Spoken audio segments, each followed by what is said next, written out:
Spy who loved me. All do that with your fingers round your eye. I'm Roger Moore. Bang!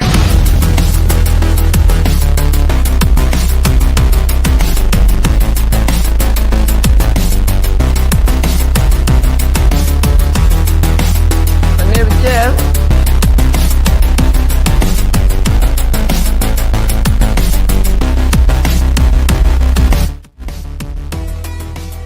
Welcome to World Class Bullshitters, the epitome of pop culture. I'm your host, Jeff Hicks, and with me tonight is the Bombay bad boy himself, Big Red Nick Utham.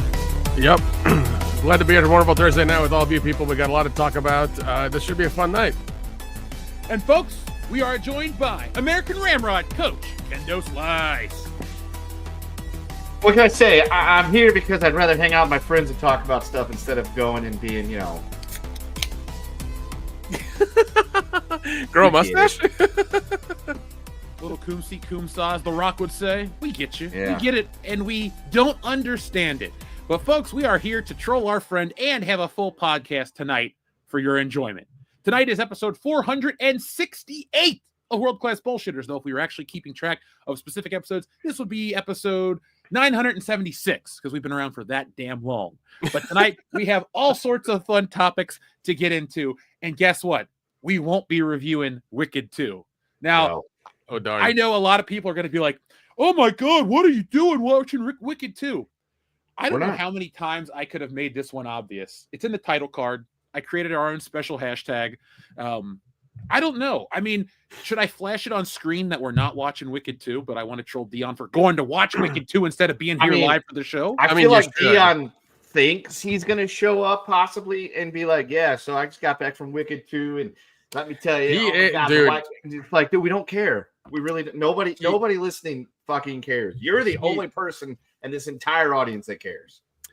Yeah, he's not gonna fucking show up, all right? Like he was gonna do it like last week. He's like, yeah, I'll show up, guys. Like, whatever, buddy. Like, once you go watch a movie, you're pretty much gone. We know that. That's fine. Well, this week was his birthday, so we're gonna let that one slide. But if you would like, I can give you some extra ammunition to rip on Dion about with a quick antidote. Sure. You keep ripping. I'm going to pull up tonight's special image, the one I shared with you guys earlier. All right. Yeah, you do that. So I was reading an opinion piece today about the latest and greatest in the memery, the 6-7. And this person was trying to explain that maybe the origins come from ye old English and a term that I actually fucking love called at 6s and 7s, which is usually used in sporting terms. It means to kind of be disarrayed, discombobulated, falling apart, shit's not going your way and you're confused, because it comes from an old dice term from like the 1300s England of a dice game where 6 and 7 was like the long shot bet. So if you were going for 6s and 7s or at 6s and 7s, you were really on a wing and a prayer. But it's funny because this article talks about how the first time it's brought up was in Chaucer. See, that image is beautiful. I think we should keep that in the background all the time. Should we make that a t-shirt? Yes. Should it just say wicked motherfucker on it? Yes. All right, we need 200 thumbs up on this video by Black Friday, African American Friday, if you will, and we will. We'll put that on- yeah. Make sure you clip this and put it everywhere so people will know that we need 200 likes before. What is it? Before Thanksgiving? I mean, it's a I'll give week. it If one we right can't get now. 200 likes on something, we better just throw everything away into the garbage. There you go. Yeah, 200 likes, and we'll put it in our store. Yeah, shopwcbs.com, folks. Yeah, Powered by Teespring. You can check it out right now. You can go get a Buffalo Jeff shirt. But anyway, 6s and 7s, the dice long game, Kendo. Yeah. You think So that's the apparently- reason why people are quoting 6-7, or is it just? I don't. I don't think either. this was this person's attempt at trying to justify it somehow, talking about how it is a colloquialism that dates all the way back to Chaucer, which if you try to read the Old English, you're going to struggle because even I'm like, I have no idea what he's talking about. But then Shakespeare used it in the 1500s. But long story short, I tell you this because it's funny that somehow we're able to read stuff from the 1500s and know what it says, even though technically we shouldn't be able to. But based on the Dion principle, 6-7 in about 30 years from now, we'll have no idea what it means. So people will be going 6-7, and Dion, he won't be able to understand what it means. So folks, in the chat, anytime Dion, just when he comes in, if he does make it in tonight, just talk about Dion being at 6s and 7s. He'll have no idea what it means, and then we can let him know that that's because that's a joke from 30 years ago we told earlier on the show, and that's why you don't understand it. God. So Dion is at 6s and 7s. Oh man, I love that thing you guys had your little argument about time travel, and he's like, yeah, things from 30 years ago, like English won't make sense. I'm like, buddy, you do realize how old you are, and like, right. Theoretically, he shouldn't understand things from when he was a child. Yeah, it's like, I don't know what to tell you. Like, you're really wrong on this. Yeah, it's like, dude, how are we able to read shit from like 1750 and understand what they were talking about? Like biographies and like stories and things like that, like really old shit that has been around forever. How do we know what it says if the language changes so much we can't fucking evolve 50 years? I mean, I will give him that the children, the youths of today might have no idea what the hell those words mean, but that's because they're dumb. And their entire culture is memery and TikTok. So I see it every day. Yeah, it's sad because they have the internet at their fingertips and they don't use it. Like, it's really just like you guys have everything in your pocket and you use it's amazing the amount of times that we will have something going and it's literally an internet. I'll give them like an online scavenger hunt where it's like, what is it called when two atoms bond together? And they're like, I don't know what this means. I don't get it. I'm like, look it up. Is that quantum entanglement? Is that what that is? Is it a covalent? No, that's what happens when Jada Pinkett Smith combines with her son's friend. We're just talking about bonding and like chemical bonding and stuff, like very basic shit about I'm just trying like covalent bonds or whatever. I called it essentially just very basic stuff. But like the thought of using Google just like blows their mind. On top of the fact that nowadays it's to the point where if you give them something that they have to extrapolate, they'll type it in the Google search and then they will write down exactly what Gemini gives them. It's like, I'm like, literally not at all the way to do this, but sure, we'll go with that because are kids today too dumb to cheat in school? No, they used to do pretty good when they had Google Lens on their thing, but I figured that out real quick, and I just was like, oh, guess what? Your tests are now on paper again. And then, like, all my scores went from here to here, and I was referring to that as the Google Lens effect. I'm like, once I took it away, they didn't have the access to it anymore, so... Well, Kendo, you're keeping the youth smart and keeping them honest, and you're trying to... Yeah, I do. I do love when I've heard this a couple of times where teachers have given these kids assignments to write, and they'll put like in clear text something, like include like Frankenstein and banana in the assignment, and the teacher will go through and search for these words and like know if the kid actually wrote it or just ran it through ChatGPT. Mm-hmm. Oh, dude, the other day I had one of the kids tell me they're like, this is hard. We have to do this on paper. She goes, we're not cheating. I mean, I used Grammarly on my English assignment the other day. I'm like.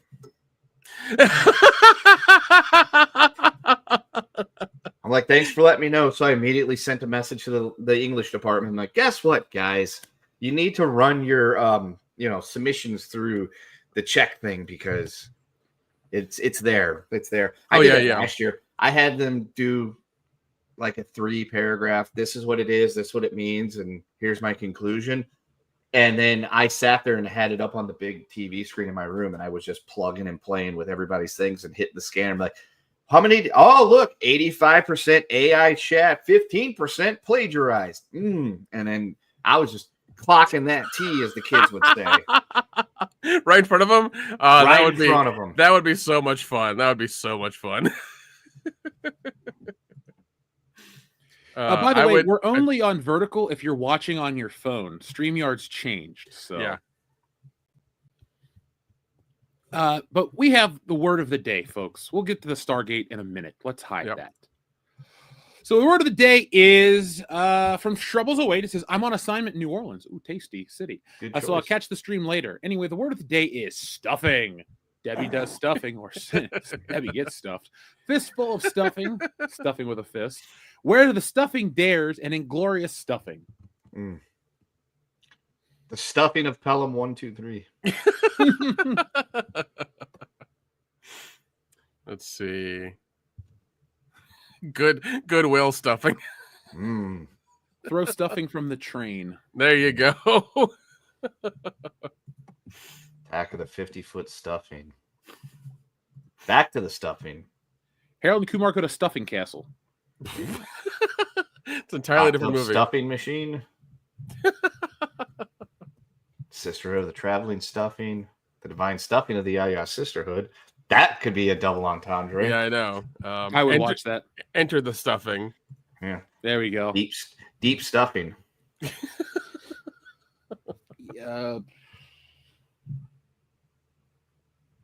On Golden Stuffing or Stuffing Pond.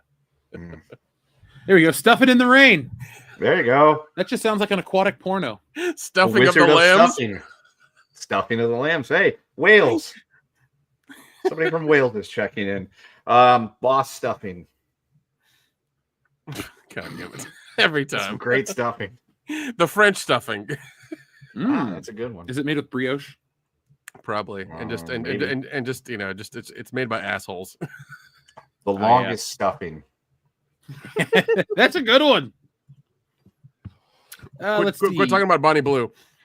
Ew. Is she still? Has she hit 2,000 dudes yet? Who the fuck cares? Who the fuck cares? Exactly. Who the fuck cares is right. Yeah. At that rate, she needs to go be locked up in the CDC. Like she's like a human petri dish. Yep.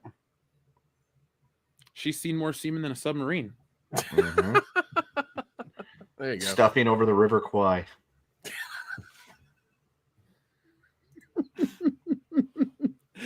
Let's see. One more from each of us. How about fuck, why am I drawing a blank? It's been a long day. Stuffing. I don't know. You go. I'll think of one in a second. The Magnificent Stuffing. Stuffing Express. The Wizard of Stuffing. There you go. Oh, there you go. It's on brand for tonight. The Wizard of Stuffing. Yeah. Is that Dion's nickname? Sure. Why not? Sounds like a compliment. Yeah, I know. The Wizard of Stuffing. Yeah. Well, folks, let's see what you got. Night of 1,000 Stuffings. Oh, that's geez. A Bonnie Blue story. That literally is a Bonnie Blue story. Yeah.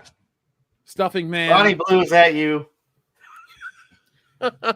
It would be funny if she was a fan of the show, but she only listened to us to talk shit about her. Like she got off on it. It was her thing. She's like, well, I could see herself. I don't know. She seems to like abuse a lot, so probably. Yeah. She'd be like, dude, I fought myself off when you slut shamed me. Be like, okay, that's weird, but all right.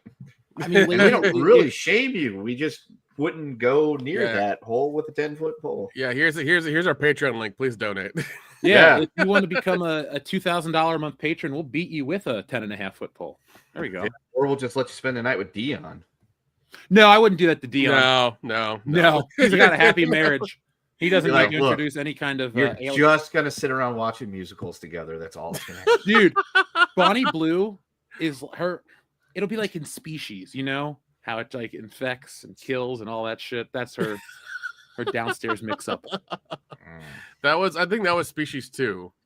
Is it Species 2 or is that Species? I don't know. I forgot. I haven't seen those movies in forever. Maybe it's Mimic. Who knows? Could be Mimic. know. Could be Mimic. Yeah. Could be Mimic. All I I know just is want that to the lady. I just want to yell into it and see if it echoes. It will. It definitely will. You know what it is? It's the fucking pit from Derry. It goes right into her. Pennywise is down there. You'll all float down here. Yeah. Oh God. No, it's like it's like the thing in the Eddie Murphy movie. Oh God, Golden Child, where he just throws at Penny. You don't hear a noise. You know how he goes, I want the knife in that movie? Every time you talking to her, it's I. It just doesn't stop. Yeah. Stop. There you go. Folks, we've done enough slut shaming here on WC. Yes, to last a lifetime. Just like Go Bonnie Bonnie Blue has Blue done enough Waffle. dudes for 10 lifetimes. Oh, We'll be God. back. It probably does. It probably does look like that though. I looked it up Like once. It's creepy looking. It looks like it could be in a Roger Corman movie. Yeah. It probably, Or it looks like Rocky Balboa and Mick. He's like, cut me, Mick. That's what it looks like. It's all yeah, I was gonna say it probably looks like it's been gone about 12 rounds with Prime Tyson. I wanted to puke, and I've never had that It's- before. It's been ran over 1,000 times. Yeah. I think that would be an improvement, Nick. A lot of rear end damage. No, none there. God, it's like a dead skunk in the Las Vegas sun. Yeah, Ooh, I don't even So- know if we have skunks here, but never mind. you will soon. So since we're talking about bottomless holes that lead to other dimensions, let's talk about Stargate, shall we?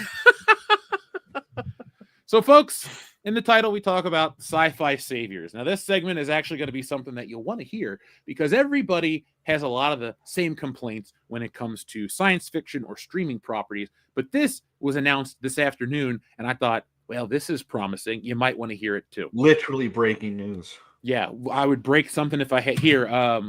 Here, we'll pull out a tissue. Broken. There you go. There's the news. Fucking broken.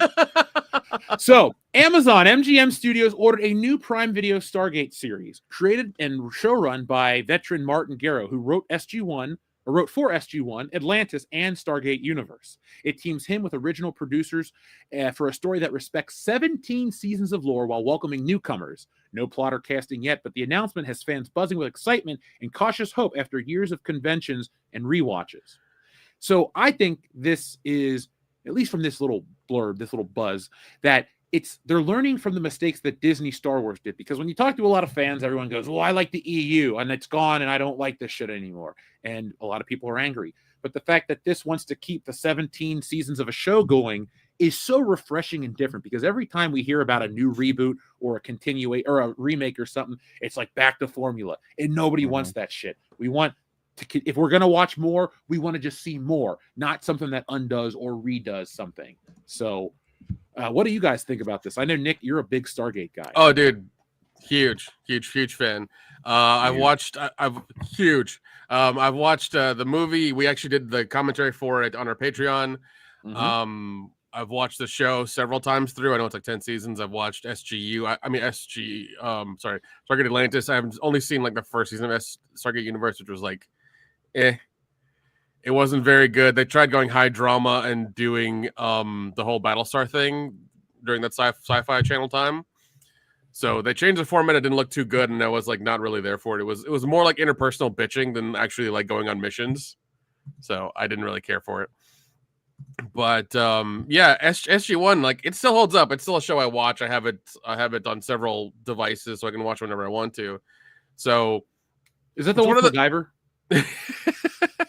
So it's one of those things, like, the rules of it are really easy to get. Like if you're even like, you know, a fan of the show or even watch the movie, like they're real easy. So I don't know, like they keep fucking up these properties, and I don't know if they can actually bring this one to fruition or even make it, you know, good, because it's going to be really difficult. It's going to be very difficult. Even with the original showrunner? Okay, they have the original showrunner. That doesn't mean shit. They've had no, because didn't they have, like, whenever they did the Lord of the Rings stuff, they had, like, what is it, somebody from the Tolkien family or something like that, or somebody who did the first movies. I think that was just his grandson just selling off the rights to Amazon. Yeah, so there was, so like it's one of those things where, like, I could give two fucks if they have the original showrunner or they have the first AD from the first movie, you know, from the first day of shooting. Like, I could give two fucks. What if they get Kurt Russell? That ain't gonna fucking happen. Come on now. I know. That ain't gonna fucking happen. They're not even gonna get Richard Dean Anderson. Okay, they're not. That's not gonna happen at all. They may get Christopher Judd. They may get Michael Shanks. They may get Amanda Tapping because they're not doing anything at all.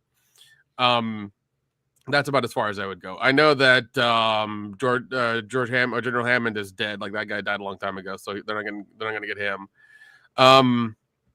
But it's one of those things. Like it's a really simple show to do. It's like Monster of the Week stuff. It's really easy. You have to have like if you want to do the season thing, you have to have your overarching bad guy that comes into the first episode, like the Goa'uld or the Goa'uld or the RI or like anything like that, or even like the fucking I forget the robots or whatever. I forget their names. Daleks.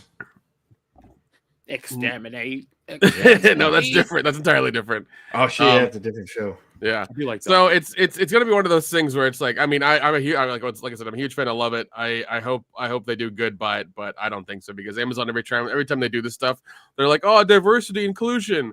We need to do that first before we make a good show. It's like go fuck yourselves. Actually, go fuck yourselves because because it's gonna be one of those things where this thing lasts 2 seasons and then it's gonna be gone because they'll screw it up so bad. And then like, Stargate is an inert property forever. Yeah, and it's one of those things where like even when we went to Dragon Con this time, I still saw Stargate people, dressing up and doing the costumes and stuff like that. That's how prevalent it still is. And it's one of the it's just a really good show. The movie was great, the show is great, the spinoffs were good. Even the one they did Origins for, I think it was like 10 episodes. It was like a limited series they did like really cheap. It was a web series. Even that was pretty good. So it's gonna be, I don't know. I'm pretty sure I'm gonna count on it. I'm gonna make a Dukes Brothers bet they're gonna fuck it up within the first 3 episodes. They're gonna fuck it up. I will take that bet just for the show, but I probably won't even watch 1 episode. So you're just gonna get $1 from me. Oh, that's fine. Yeah, I'll watch the first 3 to 5, but I'm sure in the first 3 they'll fuck it up. Well, look at something like Welcome to Derry. That started out pretty good, then fell off, and then starts to redeem itself. So hopefully Stargate just, levels out early and doesn't have to fall off because it has taken a lot of mental coaxing on my own behalf to continue to watch Welcome to Derry past the 2nd episode. But once I got into the 3rd one, I was feeling pretty good. So yeah, we told you it'd be okay. Yeah. I really don't want to watch like civil rights in horror movies. Like in grade school, we had to learn about the civil rights movement. I'm with you on that. Fine. It's justified. It's an important part of American history. But God damn it. Do I want to watch by Stephen King? Shut off my brain. I want to see clowns eat children. Jeff. We'll get into that after the Stargate stuff if you want to get into Welcome to Derry. Yeah. Oh, we're done with Stargate. Okay, all right. There's nothing else to say. You were there. That was it. That was that was called a transition, Nick. And I'm angry about civil rights. No, I'm with you. No, I'm just fucking around. No, I'm with you on that because every time I think it's like, what is it? Not Halloran. It's it's the other guy. Oh, Hanlon. That's who it is. Every time he opens his door, like he has like there's this stupid thing they do where like these white neighbors will walk across the other side of the road and look inside, and he's just like he gives them a dirty look and like they're doing something. I'm like, what the fuck are you doing? You haven't had a problem in this town at all. Nothing. And you're just trying to make shit happen. It seems like you're trying to make problems. I don't know why the show is going that route. I thought all the adults, including the minority characters, would be possessed by the evil of Pennywise, not just the white people. Like that's what the show really is. Just the white people are possessed. We talked about that.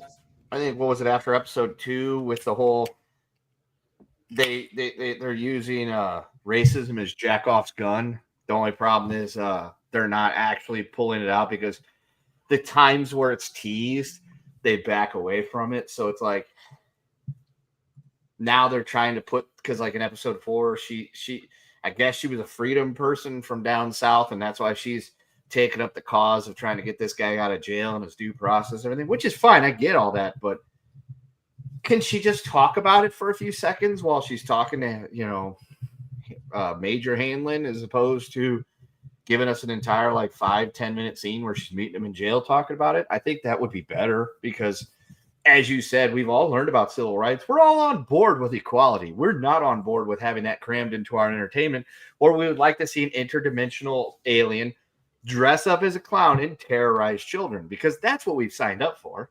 We didn't sign up for the history lesson because if anything, we want the history of dairy. We want the history of Pennywise. We want the history of children getting eaten. And for some reason, people just don't seem to fucking remember or notice that fact. But, no, I'm with you. Yeah, that is the only glaring mark on this show. Is it's like we get it. It's it's that time, but it's also it was like 1960s America. Which, by the way, I have a bone to pick with this because I was led to believe, especially over the last decade of revisionism, that white people in the North are not racist at all. It was just the people down in the Southlands that were the racist folks. That racism did exist in the North, that the Civil War was fought for the goodly reasons of white people wanting to welcome black men into their homes. And I'm shocked that this show is trying to portray that Maine in 1962 would have some kind of issues with black folks. And I'm just floored. I was told the North was nothing but a godly pasture for people of all colors. It was those evil people down in like Texas and Alabama and stuff like that, Tennessee, that were racist. Georgia, not the northern people in Georgia. They were the racists, not people in Maine and Pennsylvania, New York. Dude, I've met more racist people in Portland and California than I have in the South. Those Oregonians were weird, Nick. Yeah, no shit, dude. No shit.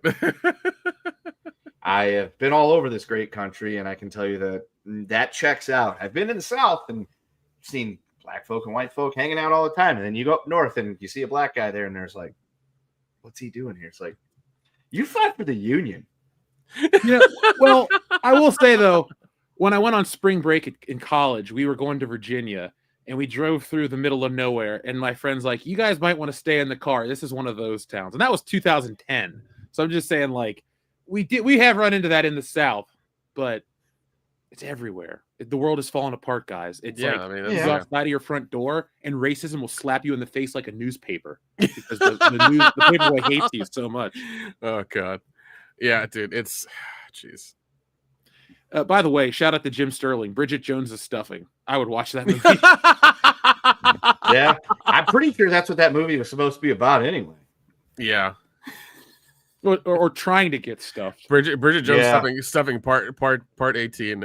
Why? Let's talk about the double standard about these stuffing movies, though. Why is it okay to watch a movie about some basic white girl who wants to get stuffed, but if you watch American Pie, you're a sexist? Because it's teenage dudes. That's why, when women they need to keep it in their pants, Jeff. All right. Mm-hmm. It's empowering when they do it, Jeff. It's not empowering when we take notice of it. Sure, we'll go with that. Yeah. That's exactly what it is. Yeah, if you're a horny teenage dude, keep it in your fucking pants. If you're a horny teenage girl, the world's your oyster. Yeah. So show your oyster to the world. Jeff, have you gotten into episode 4 yet? No, I'm still on 3. Okay. What? Dude, episode. Okay, here's the thing.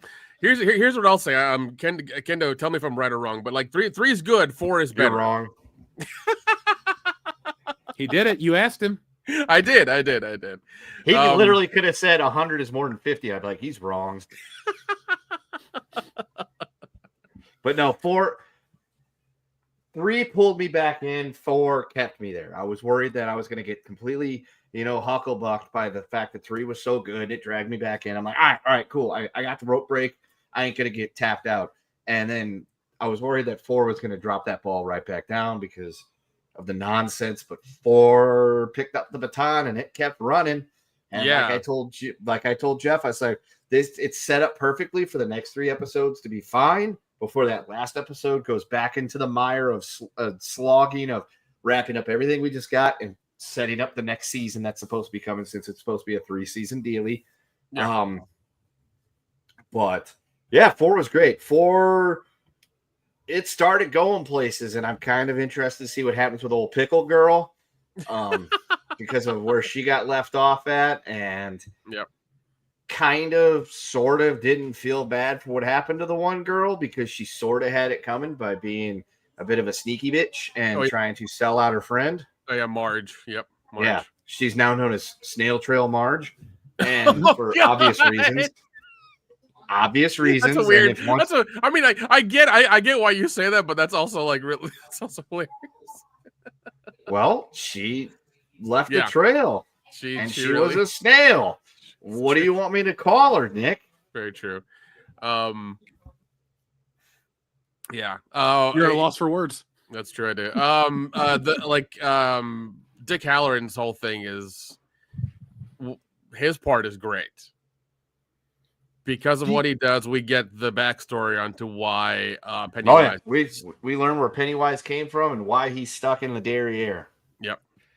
Do you think it's a little late to do a crossover multiverse type of TV show with Stephen King? Like, what I'm trying to say is, like, do you think this would have been cooler and more engaging if this was done like right at, let's say, in 2019, right after It Chapter 2 came out? Because I feel like after the Marvel implosion, people just aren't really into like looking for Easter eggs. Like, oh my God, this, and this. Like, it kind of seems like a piece of entertainment. I think in 2019 that might have been too much too soon, especially since 2019 It Part 2 kind of sucked. I think you needed that to die out a little bit to be able to bring it back because, as Jim Cornette always tells us, how can we miss you if you won't go away? Mm-hmm. So I think that's probably not a bad idea to bring it. Plus, if you bring it back that quick, everybody's going to want to see Finn Hardwolf and all those people and everything like that and be like, sorry, these kids are like 58 years old now. They can't be playing children anymore. And so this gives you a chance to make them fade and then bring it back because you're bringing it to the 60s anyway and putting it all together like that. I think that works really, really well.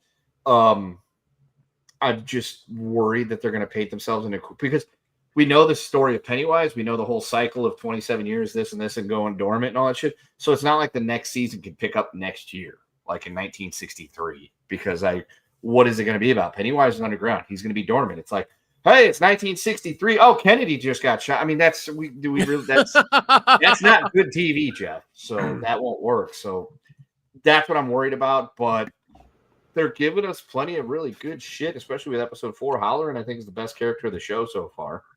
Like, the dude acting as Halloran is doing a really fucking good job. He's doing a fantastic job. Pete pointed out that he thinks he's doing great because he's not trying to be Scatman Crothers, which is helpful. Yeah. And he's playing it his own way. He's not trying to be that Dick Halloran from The Shining. Yeah, I think the show, again, all that positivity could be completely fucking gone next week. That's true. Whenever we see the episode, wink, wink, nod, nod. It could all fucking just completely unravel. Pickle Girl could face no consequences. There could be no weird shit going on. And we could still not see the clown doing clown shit because we still kind of haven't seen that yet, which I'm good with. I mean, you don't show the shark right at the beginning of Jaws. You tease it. You tease. No. They're going by Roger Corman rules basically. That's what they're doing. Yeah, which I'm fine with. Yeah, we know he's there. We know he's out there, and we see him doing shit without seeing him. Good enough. So yeah, I think we're doing good. Episode 4 was good. Like we said, we got the backstory. We got to see Dick Halloran use his shinning to shin an Indian kid. And we're getting some good stories. And we get the origins of the Pennywise character. He still hasn't clowned it up yet. I guess he learned how to do that later when it was like, hey, maybe if I run around as a Wendigo, I don't do that because you keep scaring the children right away. You got to lure them in. So that's good. And the ending of the episode, it got me. I'm like, God damn it. I love episodic shit that's weekly water cooler stuff, but fucking hell, I wish this was all there now because it's connected everything, and I gotta see more tonight. Yeah, well, as soon as that episode comes out, I will acquire it and send it to you, so you have it ASAP. I appreciate that because the second you upload it, I go, let me pull up my flash drive, and No, So because much because I remember when we were talking about it, you guys were just like, oh, I gotta get this, I gotta get this service, for a week or a month. Like, fuck that shit. Fuck Yeah. that. So I like the way you operate. Nick. my whole thing is, if I enjoy it enough, I will just buy the season on Blu-ray when they release Oh it. yeah, of course. By That all was means, essentially me paying the 2 months of Max to watch it. Yeah. I Oh no, bought it by for all means. $25. Yeah, by all means, if you like it, buy it, of course. But Because there's that's no where need. I'm at right now with it. I'm like, I could buy it so that way I could watch it and then watch it part 1 and then forget part 2 even exists. Yeah, but it's one of those things like, this is not the same thing as like Evil Dead, where we knew it was going to be good because of Bruce Campbell. Like, we knew it was going to be awesome because Bruce Campbell, Sam Raimi, everybody came back. Yeah. We knew this was going to be good. That's why that's why these guys haven't got HBO Max for a month to see if it's good or not, because we didn't know. Yeah. I will say, when they said it was going to be Bill Skarsgård coming back to play Pennywise, I'm like, you have my attention. Yeah. And you very well could have my at least $10 for 1 month. So yeah. I'm like, yeah, you got it. That's good. That's good. I will say it has made me want to go back and watch the first movie again. Not the 1991, but it's got me wanting to watch 2017's it. 1991, there's not much that takes me to want to watch that. I'm just like, I feel like watching Tim Curry clown on some children, literally and figuratively. What? He's the best Pennywise, man. That needs to be a button. All right, remind me, because next week, we're off for Thanksgiving, but when we come back, I will have Yes, the we Pennywise. are off for Thanksgiving. That's why I'm drinking tonight. Oh, spinning that fucking thing, smiling and looking around. Maybe I'll go get a drink in a minute too and join you, Nick. But I wanted to use this as a transition because somebody in the chat said thoughts on Stranger Spielberg's movie season 5. Since we're talking about shows, that'll have launched by the time we come back from our Thanksgiving break. Mm-hmm. Is the hype real for you? I'll watch it, but yeah, I mean, like, when I'm going home Monday for Thanksgiving, and I'm gonna spend most of the week watching like the entire 4 seasons of that show so I can catch up. But that's what I'm gonna do. Once again, if you guys, if our audience wants reviews of it or whatever, Facebook, Twitter, Instagram, tell us so we can get it. But I doubt you guys really care anymore, because I feel like nobody does. No, and the thing is, I have been around the Utes during most of the Stranger Things life cycle, and the hype was real after the first 2 seasons. Season 3, the kids were still running around wearing Stranger Things shit and this and that and the other thing. I haven't really noticed a whole lot of Stranger Things in and out of the schoolhouse. Like, I don't used to see the shirts all the time, used to see backpacks, things like that. You don't see any of that. Like, maybe 1 out of every 200 that comes through my doorway will be wearing a Stranger Things shirt during the week. But that's about where we're at, because I could even walk into school tomorrow and be like, so who's excited for Thanksgiving break to watch Stranger Things season 5? And I might get like 2 people, like, they're back on the Clash Royale train at this point. Like, that's okay where we're at. They're into that and whatever is on the TikTok. That's what I where figured. we're at. I don't know if there's a whole lot of because like that was like their core audience was the children, like the teenagers and things like that. That's who was coming out for Stranger Things, and I ain't even seeing that anymore. Yeah, well, and I mean, like, the Netflix waited too fucking long to do the season. They waited too damn long. And that's on them, because even during the strike, they could have like crossed picket line or paid them out or whatever and been like, yeah, just keep making it. It's fine. We got you. Which is funny, because the show we just got done talking about, Welcome to Derry, that got hampered by the strike, because they started making that show, the strike happened, then it went, dormant, but then they were able to bring it back, and they did it in a timely fashion. They didn't wait till Finn Wolfhard cashed his first fucking Social Security check. He's got fired. Yeah, he aged out. They need Mike to be 18, and he's 49 at this point. So he's a Ghostbuster now. So he doesn't need to work. Jesus, true. Yeah, he's got those Ghostbusters money. And honestly, the fucked up part is like that is the only kid whose name I remember from that show.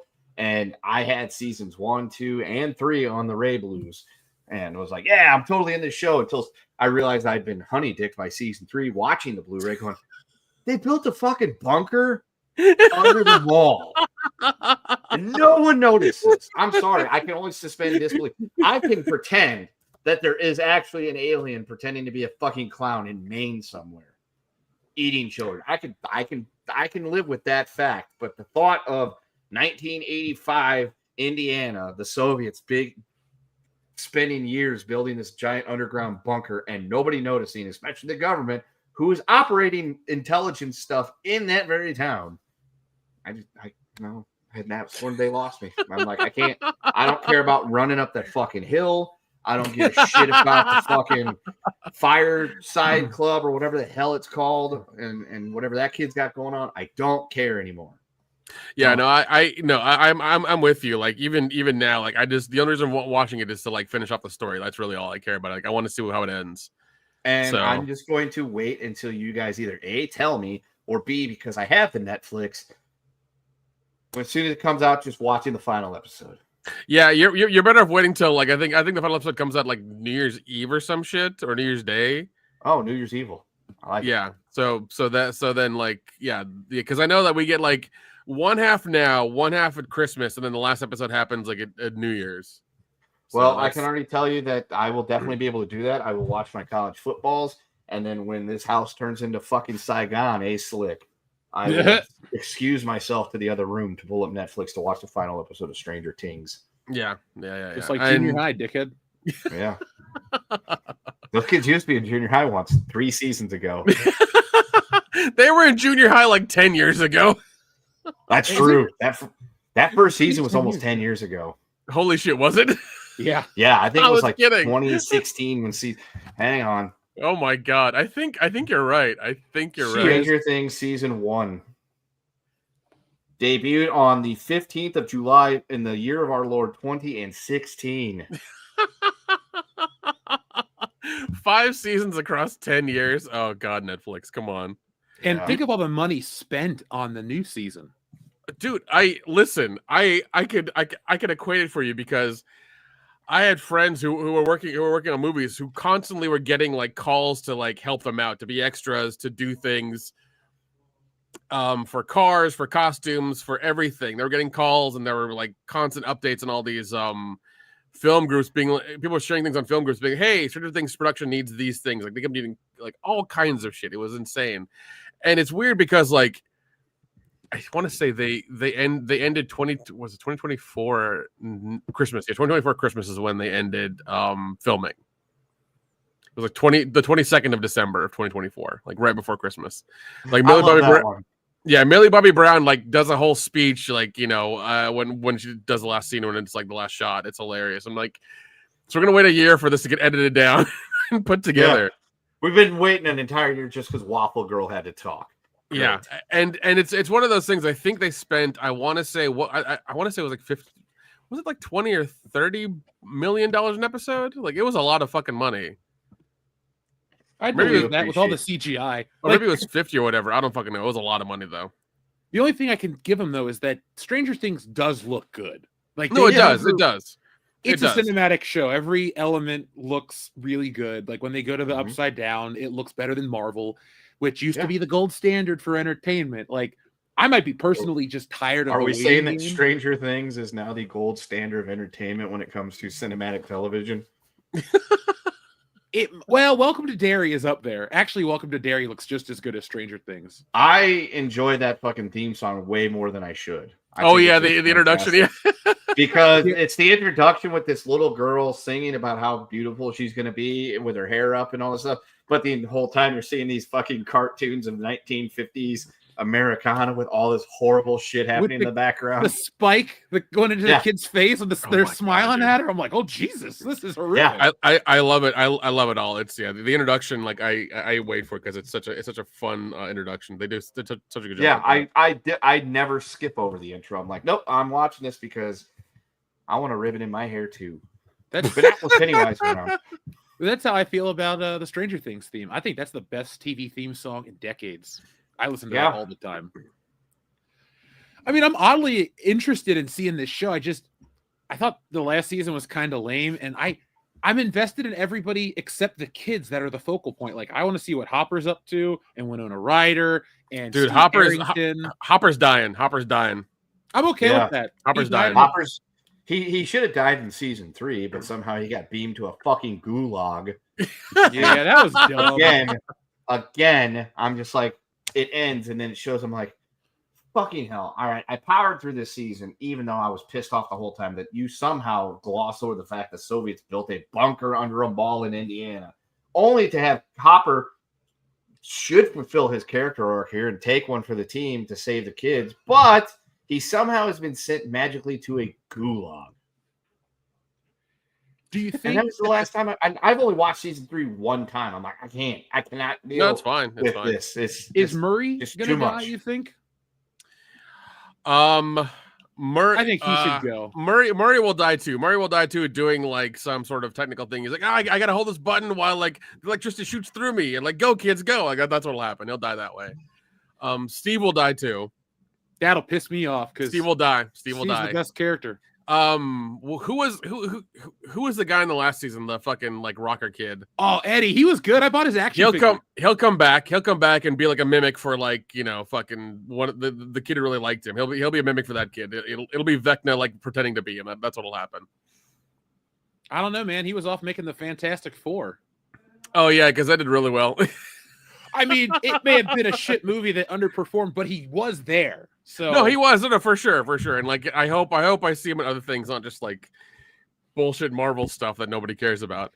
in the chat they're saying no one will die; they'll all come back, and then they'll all shit. wake up. God, We're gonna get a Saint Elsewhere ending where it was just like an autistic kid's dream the whole time, staring at a snow globe. That would be amazing. It turns out like Washington's not real. if that's the case, everyone's gonna be like, "Fuck you, we're done." dude, what was the? It's at the end of it. It's just Waffle Girl is actually in an insane asylum, not actually in some kind of like psychic thing, and like she's just sitting there staring at like this picture of like the yearbook from that middle school because she fucking went out, like lost her goddamn mind, and she was just envisioning it the whole time. They do that, and I 100% will declare this the gold standard of entertainment. I'm like, yes, If they- you made if your they entire audience wait years to see a finale, and you just completely fuck them over. Yes. If they do that, that would like I would be pissed off, but I would laugh immediately after. Like, God damn it, you did it! Fuck. All right, I owe Kendo $1. The greatest television show of all time. It wipes its ass with The Wire. This show is the best. God, yeah, I do know that they are going to also start like the fucking cartoon or the like cartoon / anime show that's going to happen afterwards as well too. So More? yeah, we're gonna get more of that. But the Duffer brothers have left Netflix and they're going to Paramount because Netflix apparently isn't paying them enough. So they're like, "Fuck you, Paramount's gonna pay us some money." But we'll see how that goes too because Paramount and Warner Brothers are like all up in the air now and shit. So It's Benioff and Weiss 2.0. It's you guys are on a hot show. You're not shit without that show. Like the Duffer Brothers aren't going to be like, what are we going to do this time? Because your show's popular for 3 You're reasons. gonna get a Star Wars trilogy. An 80s nostalgia Star Wars trilogy. It's going to be. Ah. They should have done the Skeleton Crew. They already tried that 80s nostalgia Spielberg shit last year.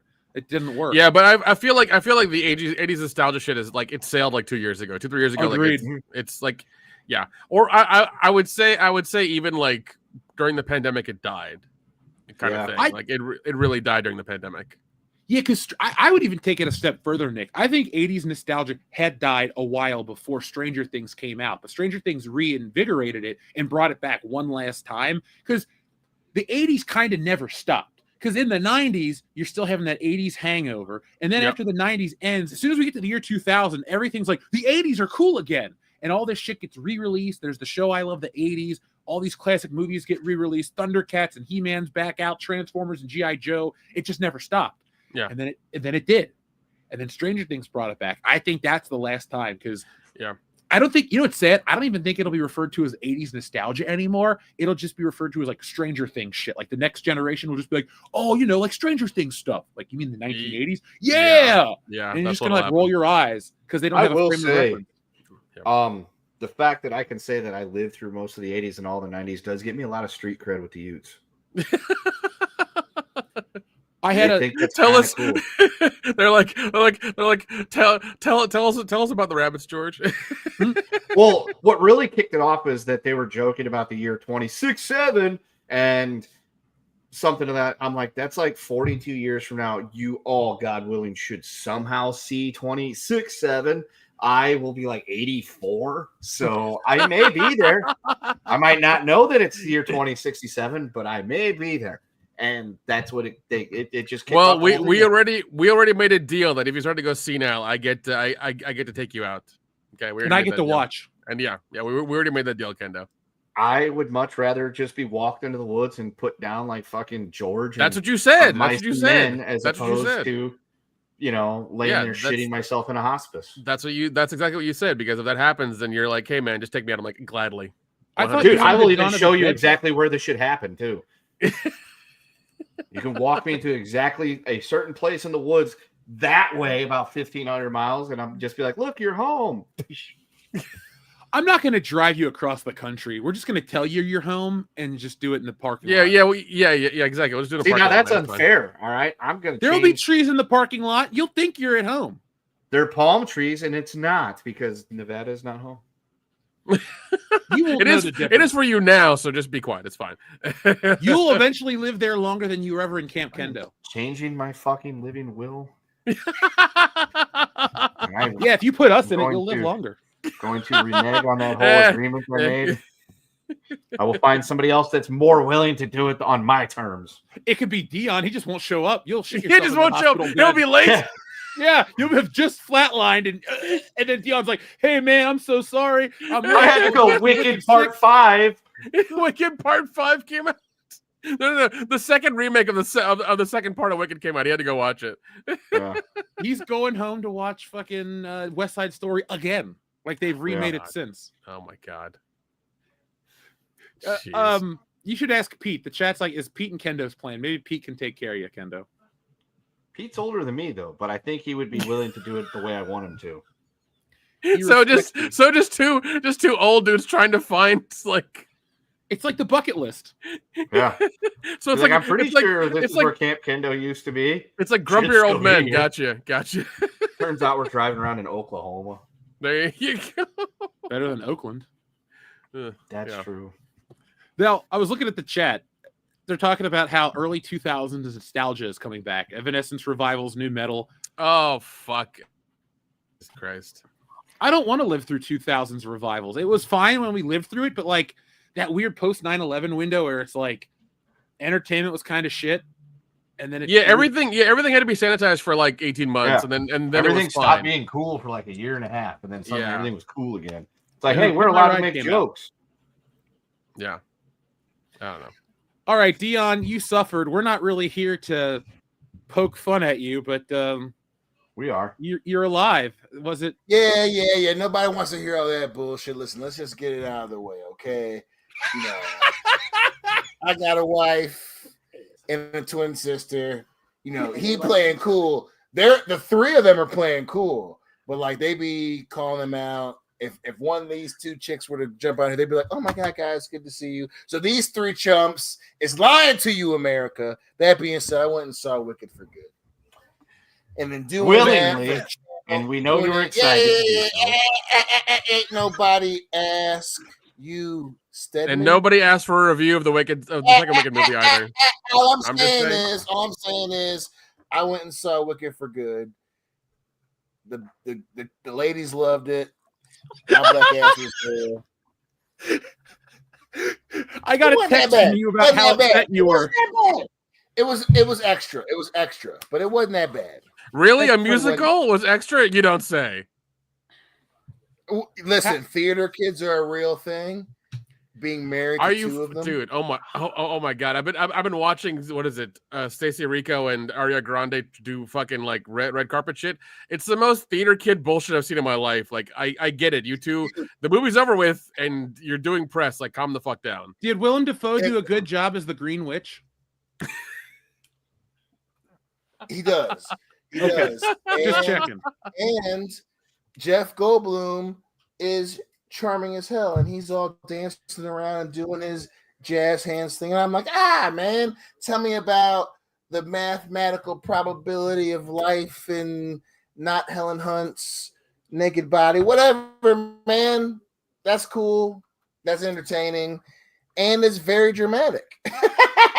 if you have a lady friend and who wants to see this, you take her to see this. She's gonna be happy. Listen, And there was listen. a decent amount of people who saw it. And you know, it wasn't that. You know, I was a little toasted. You know what I'm saying? It wasn't that bad. We know. It wasn't that We know. bad. It was actually, you know. So I have one legitimate question about the movie. God. Did the lady that played the Wicked Witch? Hold on, I'm taking off my shoes. Hold on, I'm taking off. You can listen and take off shoes at the same time. I've done that before. Yeah, My apparently Dion can't walk and breathe at the same time either. Hold on, let me take off my slipper. I can still hear you. And to get in front of it, I'm being aggressive. Now, ask your question. So, was the lady that played the Wicked Witch of the West better in this movie or in Nosferatu? Better in Nosferatu. Okay. So she looked the part really well too. Yeah, she does. Is there a scene where the wind blows Ariana Grande to Oz? Like, is that the movie's plot? Like the and she goes? No? It's part of it. It's kind of part of it, yes. Did both these witches at some point on the screen scissor and make this movie actually palatable? Sadly, no. But they hug a lot, which you can do. That's not the same thing, motherfucker. That's like Disney Channel shit. Oh, they hugged it out. Yeah, and also Jeff Goldblum is always Hey, baby, can you grab me a beer? Thank you, baby. What was you saying? All I'm saying is Jeff Goldblum could read stereo instructions, and he's charming. Like, he's always charming. I don't know why you have to like reiterate that. Yes. Yeah. Like, does Ariana Belgrande ever get him out in this movie? What? They're gone, dude. Ozempic took them away, dude. They withered like when you threw water on the Wicked Witch of the West. Well, she didn't melt. That's a shame. Listen. There's a solid B cup between both of them. Okay. I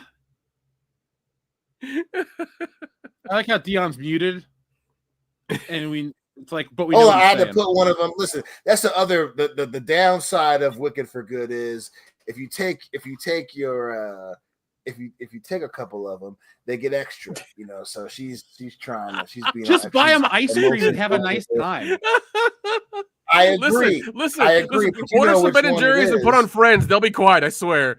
Oh, Dion might shoot himself. He has to watch Friends tonight. They're outside smoking. You say Friends. I'm stuck here watching Friends instead of the damn game. Cool it, man. You know what I'm saying? So yeah, we don't want to fuck his life up. The point is, I literally have one follow-up question to all this because it seems like, based on the way you're telling the story, there was literally a firearm pointed at your head to make you go see this movie.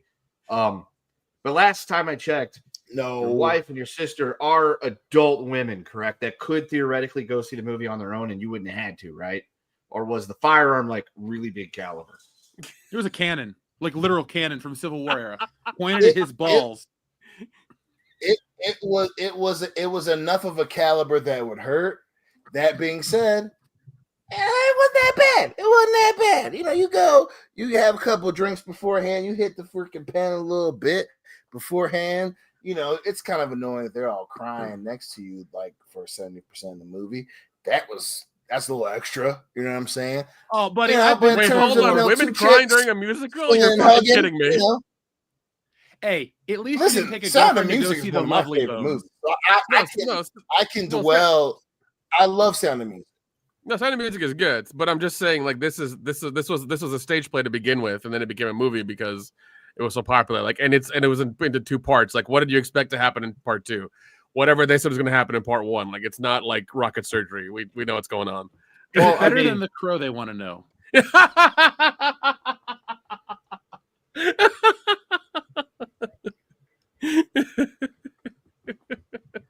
I wouldn't say that. But it is definitely it itches the tear mark. That's for damn sure. They want to cry, they will cry.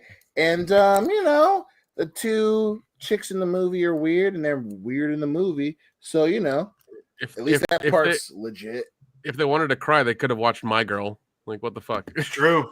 That's a good They movie. could have watched, you know, Macaulay Culkin get stung by them bees. His glasses.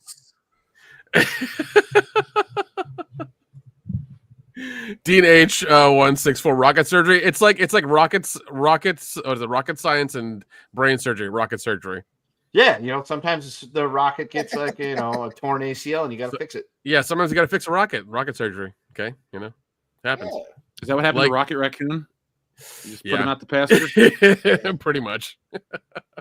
Folks, if you're watching at home, we're dropping the link in the chat right now because our friend Breadman Productions, just picked up a copy of Stealing Solo 2, The Power of the Farce. You guys can get it for a limited time only. We're not even into our full second week of the campaign, and we're 122% of our way to our goal. So there's all kinds of extra bonus perks and wonderful things coming your way, and people are getting excited. And guess what? I got more appearances coming up soon. So after the holiday, you'll catch me on the side scrollers and a whole lot more. But make sure you guys check that out. Support the channel that way. Get a nice book for yourself. And when you come to the cons, you can bring it to get signed by all the WCPS crew. I don't think there's any books with everybody's signature in it. Yeah, apparently, Jeff got his way into Rogan. He's going to be on Rogan next week. Yeah. Seth Rogen. Seth Rogen, God, I would punch that guy immediately and be like, "I fucking hate you. Let's go on." Yeah, I would be very upset if I found out Zach or Jeff was going to go hang out with fucking Seth Rogen. Like, really, of all the Rogans in the world, that's the one you ended up picking? Okay. But oh, dude, if I could go on the Joe Rogan podcast, I would go in a heartbeat. Fuck, that's the #1 show in the world. It's like you go on there, you talk about it. It's like, hey, Stealing Solo made $1 billion. Well, sweet, thanks, Joe Rogan. He's like, I want to cut, bro. It's like, all right, here's 10%. Use it for what it's worth, 100%. Yeah, Yeah, I know one doofus that I'm related to that is back Stealing Solo Part 2. Oh, tell him thank you. You got that copy of the book from Nick, right? I did, and he's very happy. I sent him a picture of it immediately and was like, hey, look, you got a copy. And he was very happy. And he said to say thank you to Jeff. Yeah, Said, I sent sure, you. I will. And then I didn't. Sent you your giant care package. I did, yes. I was very, very thankful for that. The kid likes his Danger Zone shirts that he can't fit yet, but they were bought with him getting bigger in mind. And that's the idea. Because that was a small, like, I got it from actually the Paramount Studios gift shop, and I was just like, he's gonna have these, and I was like, I'll buy the small size I can get because he'll eventually get into them. So it's fine.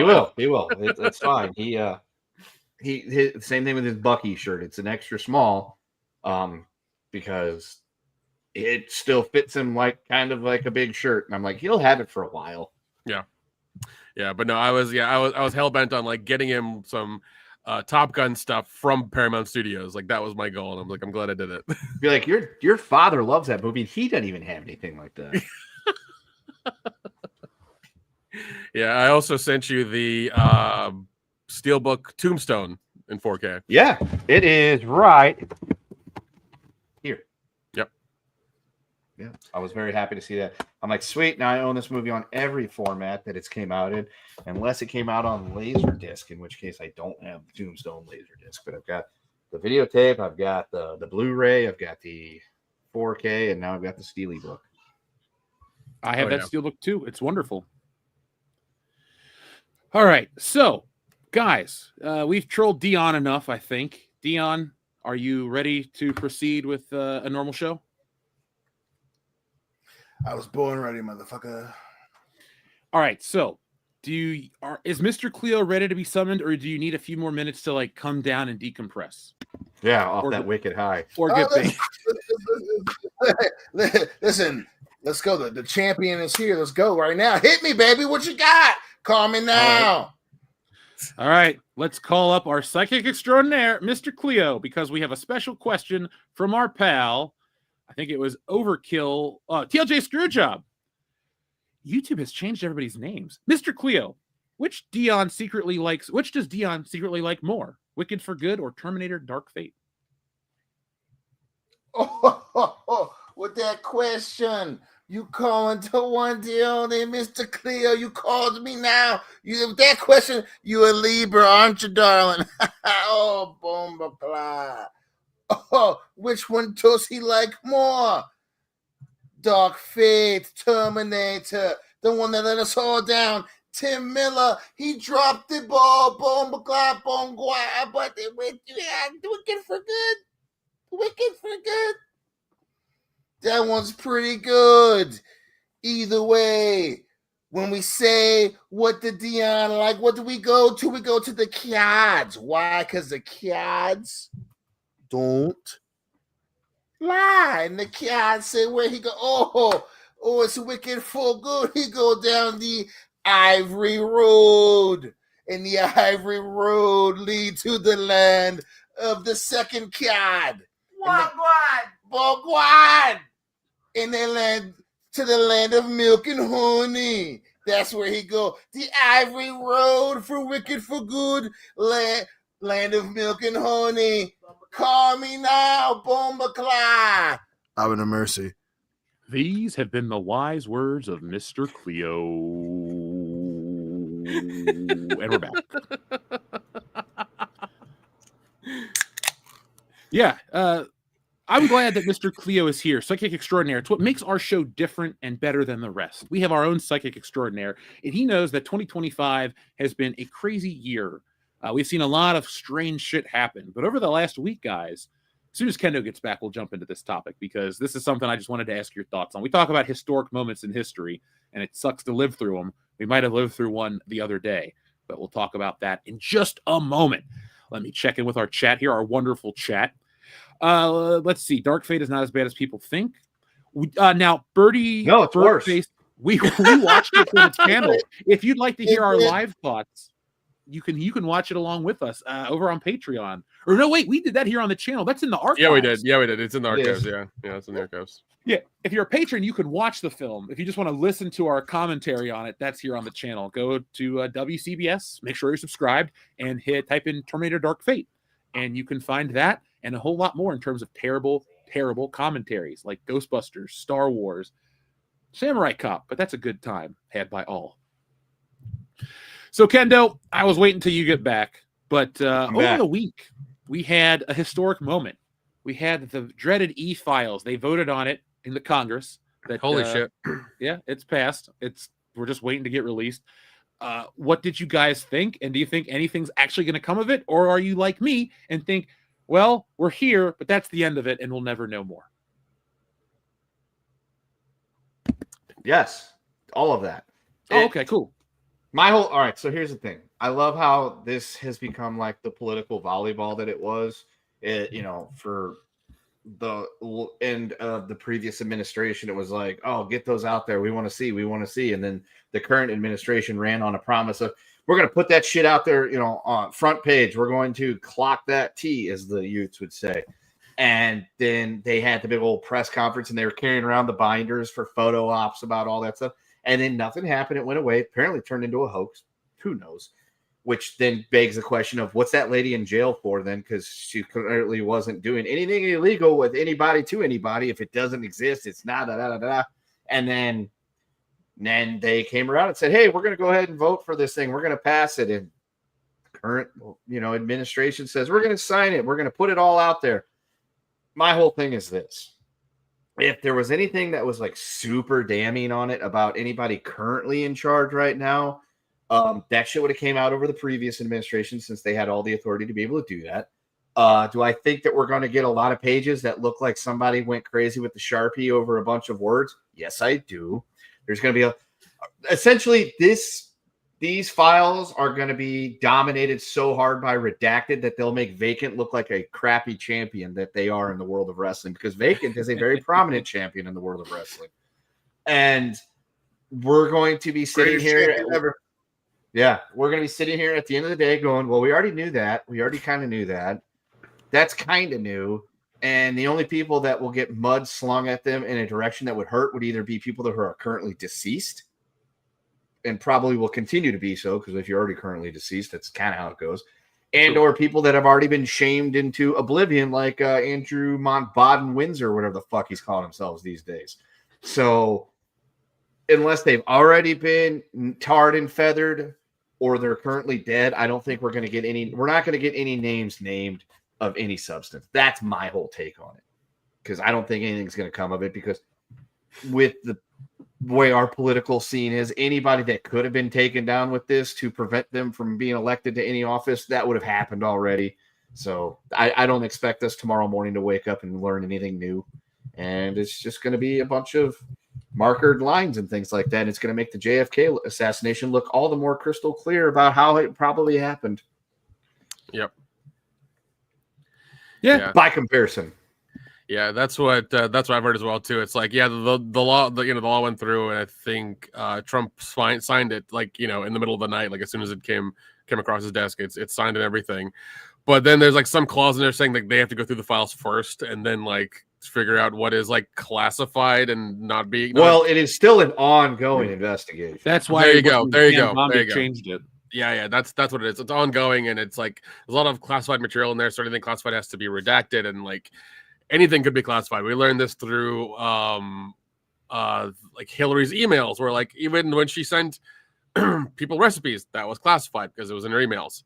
So like anything could be that way. They could deem any part of it to be classified, and then like we get nothing. Like Kendo said, like it'll just be like it'll be an entirely black page except for like 4 words on it. Like that'll be fine. What we'll see. So yeah, it's gonna be a shit show. Like we're not gonna get anything important out of it. And I'm totally with Kendo. Like people who are dead, we'll get their names. People who are in office or ready to retire, we might get them, but that'll be slim to none. So nothing will actually come of this. That's how I feel. It's all theater. And I did watch the vote live. I was like, why am I watching? Was it the Senate live? Yeah, C-SPAN. C-SPAN, baby. I was on YouTube, man. I was sitting there eating lunch, and I was like, wow, this is a waste of my afternoon, but I have time. And dude, I watched the whole damn thing. I even watched him vote. I was like waiting for the 15-minute counter. I'm like, I got to hear this.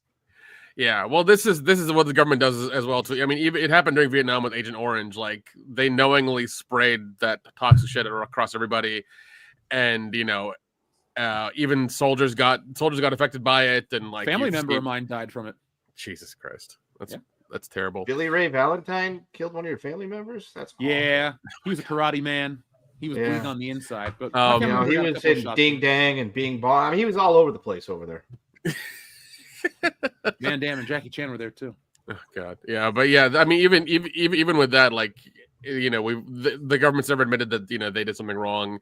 Even with the 9/11 first responder stuff, they've it's taken an arm and a leg for them to give them any money for their health problems too. There was a whole documentary and other stuff done about that. So them to admit anything's wrong is never gonna fucking happen. So right, yeah. The government hold themselves accountable. What country do you think this is? Canada. It's very true. They don't even hold themselves accountable either. Yeah, shit show down below. That's what they're saying. Mm-hmm. Yeah, I mean, they also what is it? Then they also spray a virus into the fog in San Francisco, in the 60s or 60s during that time. That was an experiment to see if the virus actually, would kill anybody or cause any problems, and it did. So yeah, lots of fun projects they've done on the American people. We're in the time period where the 2 generations that were raised on action movies and the boomers that are about to enter dementia are cracking. And it's a crazy time to be alive right now. To all that y'all said, that's cool. Yeah, whatever. But earlier you guys were talking about living through historical moments. People who have a lot of sway and have a lot of say in what we do in our daily lives. The rest of the world, the rest of us that are here on a podcast listening to our crazy asses realize all those dudes, they're all kind of fucked up. And I agree that we're gonna get a lot of cover up type shit. And also we live in the age of the internet, baby. And we are gonna see what our parents saw, what those movies showed of cover-ups, and also, but we've got the internet, and a lot of people are on the internet, and things get released on the internet, and what is going to be the correlation? What things are not going to match up? Because it ain't a Robert Ludlum novel anymore, dog. It's not a Clint Eastwood movie anymore. At the same time, hey, this dude is flying the FBI plane to go see his girlfriend. You know, like this shit is crazy. It's gonna be wild, and the documentaries that we're gonna get are gonna be awesome, and the movies we're gonna get are gonna be awesome, and it's gonna be wild. The rest of us, like, if you got a job, keep it, and then hey, it's gonna be wild, dude. It's gonna be interesting. It could be the same old status quo, or we could see some shit. Listen, Dion, quit talking shit about Cousin Patel, okay? No. He cool. Listen, I'm cool. We're all. No, I don't care. I honestly don't care. That guy's. Like, we're all businessmen. Like, listen, we can work something out. You know what I'm saying? That guy's kind of a jackass, and he sends the worst memes in the group chat on WhatsApp. It's terrible. 100%.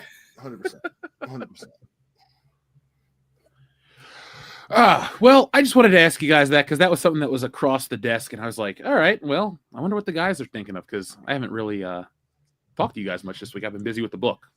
Yeah, no, I'm like I said, I'm with Kendo. There, it'll be redacted to shit. We won't get fucking anything. And like, I hope that some crazy hacker group, hacks the computers and we get the true files that come out. I wish that would happen. I wish that were a thing, but that ain't gonna fucking happen. Well, listen, we're living in a tumultuous time where, no matter what's, that's the glory of shows like ours where, we try to look at it like, hey, we look at this shit. Listen, we love movies and stuff. We look at it from an outside perspective of looking at this thing and digesting it, right?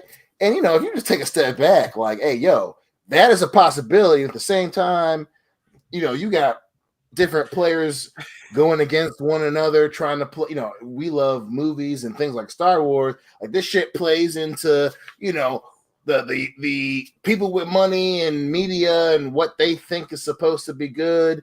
And now we're dealing with this shit with the government is, the president signing things that apparently he doesn't want to sign. Like this is crazy. Like I'm waiting for Damon Wayans to be a sniper in the courthouse. You know what I'm saying? Like that was a movie that happened. This is pretty crazy. It is, Dion, but it seems like you have too much faith in the U.S. government of them like telling the truth, which is right. Which is wonderful. I'm glad I'm glad if they try to lie.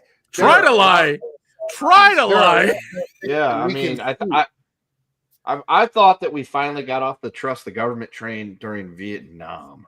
Like that's the part that blows me away about the political machine that's in power now of all the older people that were clearly the people running around screaming, the government lied to us and we're in a quagmire on the other side of the world. They're now saying, trust the government. We've got your best interest. Be like, ain't you guys the same ones that were protesting all this shit like 50 years ago? Because that's kind of how I remember it. But yeah, that's the interesting part. It's like, it's, you thinking about the type of dude that was looking at them at that time. That shit, the internet has changed all these things. We got things like Facebook and Reddit and Twitter.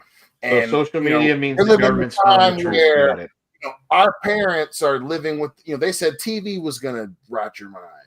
And now all our parents are on Facebook.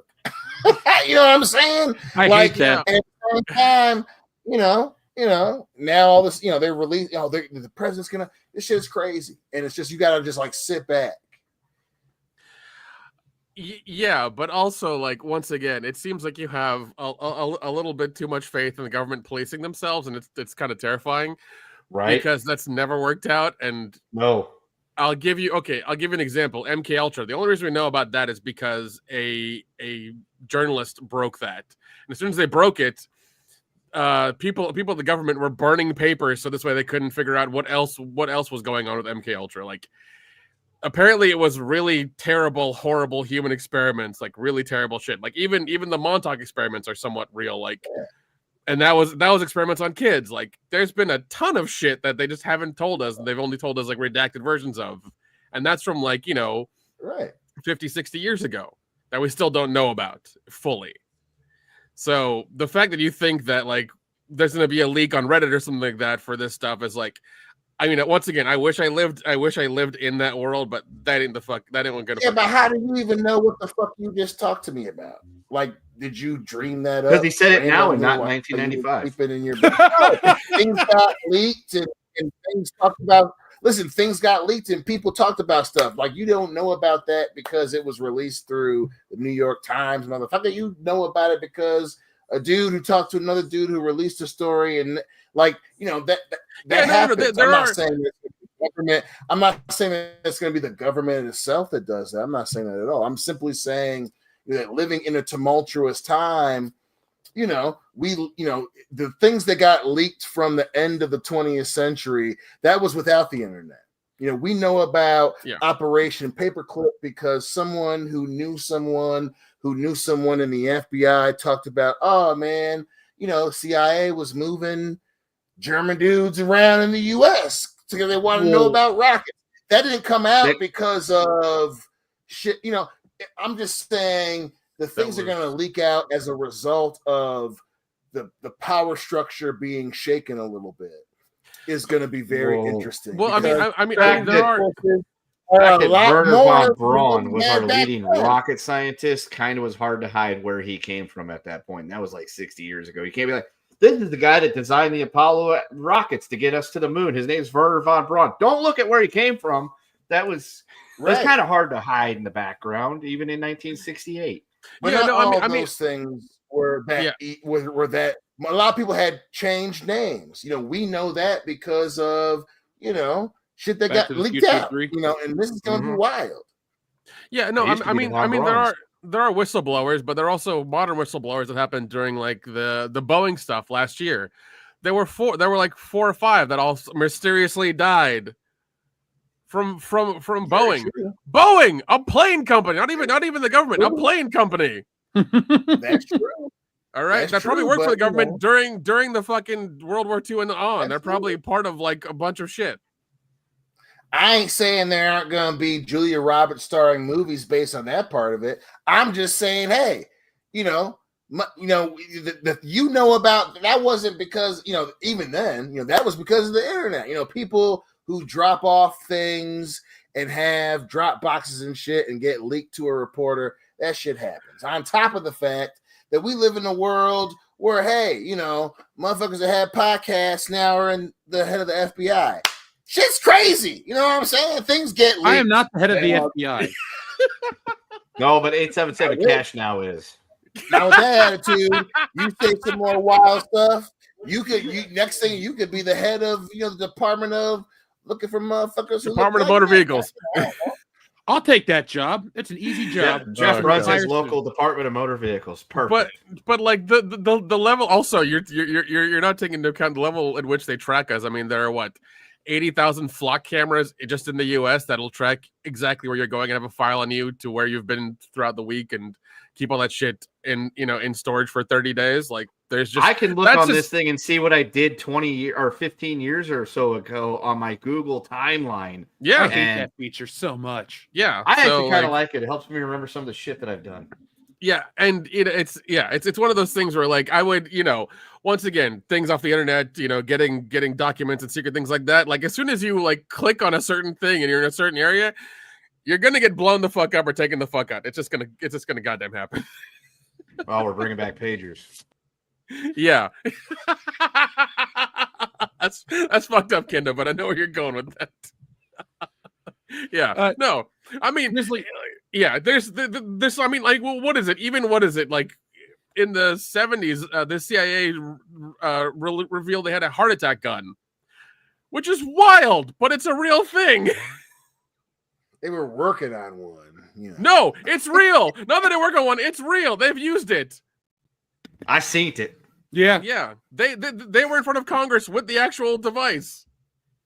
There's video of them in Congress showing the device and telling them how it works. It's not an idea. It really happened. Yeah. That's not scary at all. They didn't point that shit at nobody and say, they said to trust us. They was working on shit like this, man. And I pointed at you, fucking Senator Utam for Tennessee. I'm zap your ass. Do that. And they were like, yeah, man, we're going to find a homeless person that nobody's going to notice to disappear. Even, I want to say this was during the 70s or the 80s, but they used an air-powered umbrella to put ricin into somebody and kill them. Yep. The Canadians used, what is it? I want to say plutonium something there to kill somebody. Like the dude drank and put in his coffee and they killed him. The Canadians did that. Yeah, Strip Doctor Savage. Yeah. Dude, You know? some doctor, some teacher from New Mexico put ricin in some lady's coffee once. Yeah. Jane, what's her face? It was all Yeah. over. It's a famous story. Yeah, she was the head of like some multinational corporation or some shit. It was crazy. Yeah. Oh, So I mean, yeah, and even then, like, there's a fucking documentary on the CIA bullshit and on Netflix that shows a woman in the office with, I want to say it's Reagan or whatever, and she had like a mask on and she took it off and she was a completely different person. Oh yeah, The mask. Yeah, like the mask is just something that can roll up. It's extremely thin and like fits over like really well. The president, who was a foot away from her, couldn't tell who she was until she like he thought he thought she was somebody entirely different. And they had that in the fucking 80s. You think we've ever sure run that into that is stuff, cool. Nick? Like, you think you've ever run into somebody with those on? I'm sure we have. We just don't fucking know. Like, we did something and we got checked out already. They're I'm like, sure we have. I'm sure we have. Like, that wouldn't it be weirdo. fucked up if there was like a leak and like, you know, you happen to index it and like we popped up because at one point in like 2019 they were afraid we were going to say something and there was like a file on us. That'd be fucked up. Yeah. Not really, man. They probably use specific words already. You know, shit, Like Code Kansas? Code Kansas. That was the KGB Nick. Oh yeah. Thank you. Yeah, I don't know. Yeah. People be every the comments is helping me like figure out exactly what I'm talking about. Yeah, I know the I've heard of these Canadians- things, but like The Canadians don't have that technology. They use their umbrellas to shoot fucking maple syrup at moose. But they make a good poutine, which is all that They matters. do. They do. Yeah. They do So, that. yeah, and like they're all of these like declassified stories either through FOIA or just through time, because when these things happen, there's like, I don't know, they'll get declassified after like 80 years or something. I do think that this case though will stick around for quite some time, and we'll hear something soonish. Listen, when it's the year 2067, it'll all finally come out. Well, we should still be alive. So I'm literally, I used to be sad because I was like, man, I'll never get to live to see us like colonize Mars and live in outer space. But now I'm like, well, at least I got that to look forward to. So I counting think, down the days. in all honesty, I think we'll see like the beginnings of that. I think we'll see the beginnings of that. Would you go like if let's say you didn't have a family, Nick, and let's say that they had perfected like cryo sleep and de-aging and shit, would you volunteer to go off to one of these planets? Yes. If there was like a retirement call, if there was like a retirement call only like Florida, like on Mars, I'd go. I'd be like, fuck you guys, I'm gone. I would help you get there. I'd be like, Nick, I will pack your bag if this means you're going to Mars. Yeah. There would be a permanent hologram of Musk on fucking Mars. Would he be able to still broadcast from Mars? Like, what would the time delay on that one be? we figured it out. Would be we tell a joke and then Nick finds out about it 10 minutes later or some shit. And it's light speed. I think isn't it like 20 minutes or something, or well, radio waves and microwaves all those waves go at like 300 million meters per second. So extrapolate it. yeah, well, going around the Earth signal coming back. Yeah, I think it's like 40-minute like round trip. It takes 8 minutes and 19 seconds for it to get from the sun to Earth. So just go further out. Okay. This is above my pay grade of science. I'll do like a volcano or something. Yeah, guys, y'all work on that. Y'all work on that. Fucking nerds. Dion's busy trying to find somebody on Reddit to leak the story. This coming from the guy who went to go watch Wicked 2, so calm the fuck down, all right? And then the barrage comes after they got hit a little too close to heart. To be fair, look, in Dion's defense, what would it be the time to extrapolate? Is it 8 meters per second? Yeah. in Anyway, Dion's It's kind of defense, science now. Fucking Runner his Man was review pretty of the cool. movie went from being meh to not that bad to it being good all in one like hour. So He loved it. Yeah. Oh no, he It loved was it. his Force He's Awakens already moment. pre-ordered the 4K Blu-ray. I know. yeah, he's got the action figures coming right now. He's gonna get that Nosferatu witch chick and Ariana Grande. Hey, Dion, all joking aside, did you see they're making $90 Japanese import figures of those two women from Wicked? They think somebody's going to buy that shit. Oh, they will. I'm sure they will. I'm looking at one of the people that might. We'll see. Hey, I buy a lot of toys. I'm not buying Wicked figures. Come on now. We'll see. We'll see. theater Now, Dion, it's fans. not too always late. say I they're could get gonna you that buy for Christmas if you really want one. Dude, he will cherish them. He will cherish them. I Listen, hope they're not like cheap. I said, a hit dog hollers.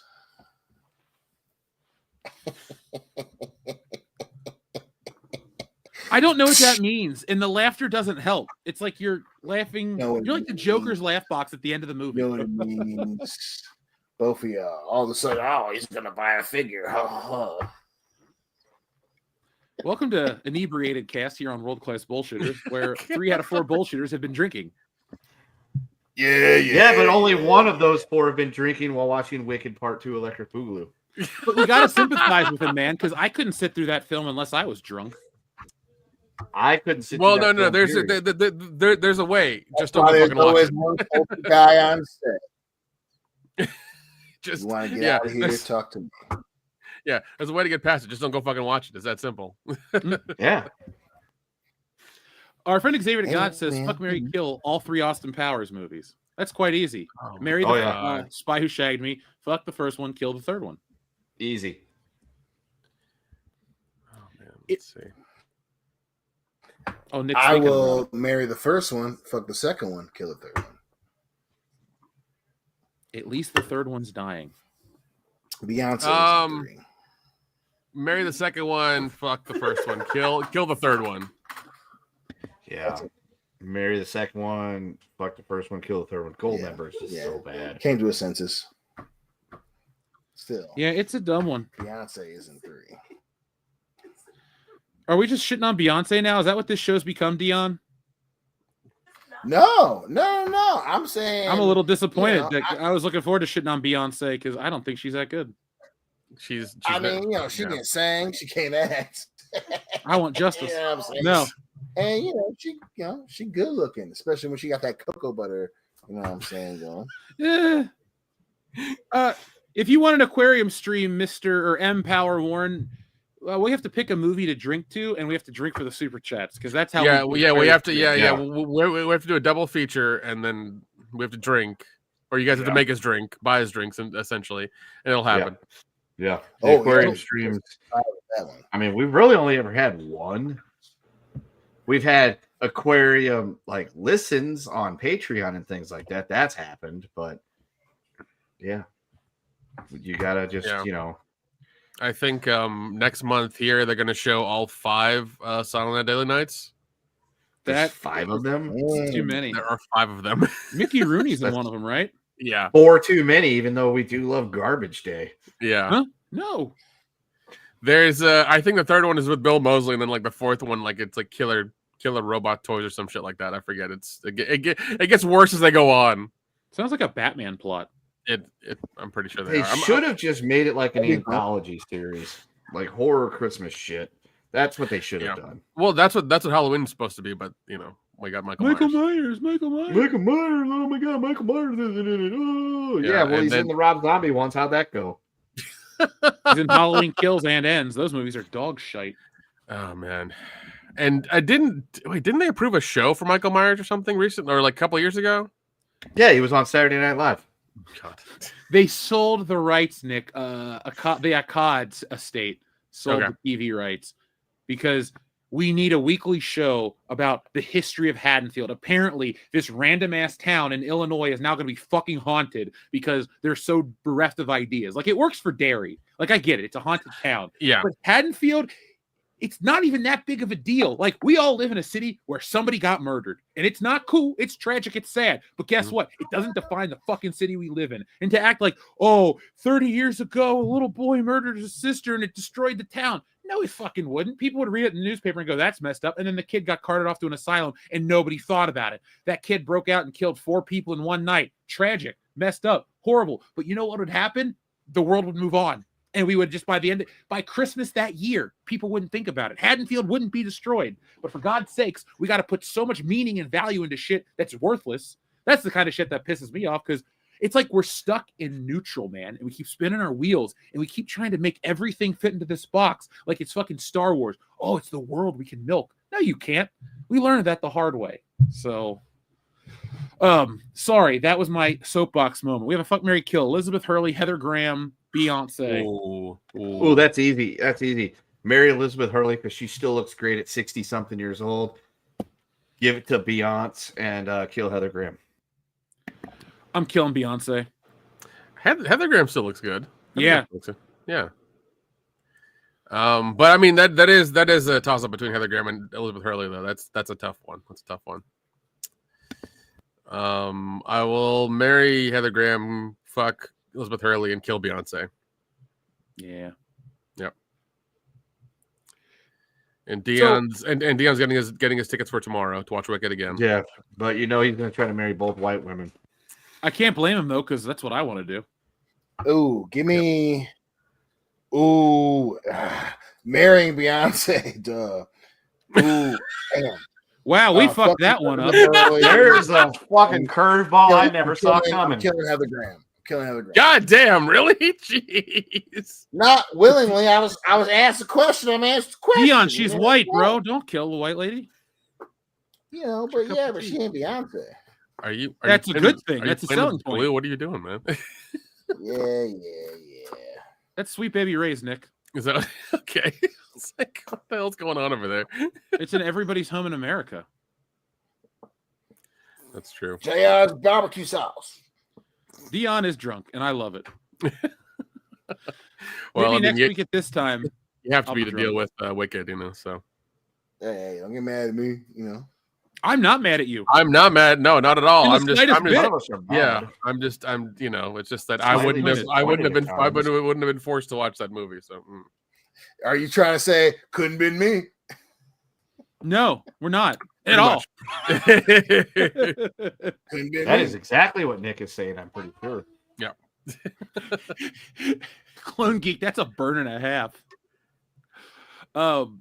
Grizzly Nightmare 80 says, love those Jeff rants, passion. And if you guys want me to rant about shit, cue me up. I got a lot of shit to say about a lot of shit, so believe me. You're always going to get a world-class take here on this channel. But thank you, Grizzly Nightmare.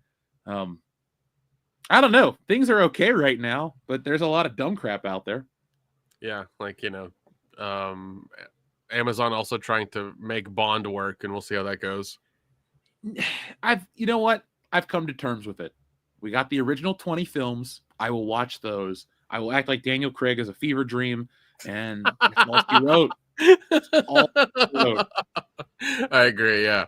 Because, when Amazon took the guns out of the poster, I was like, what the fuck are you doing? Like, what bullshit are you trying to pull right now? What's happening?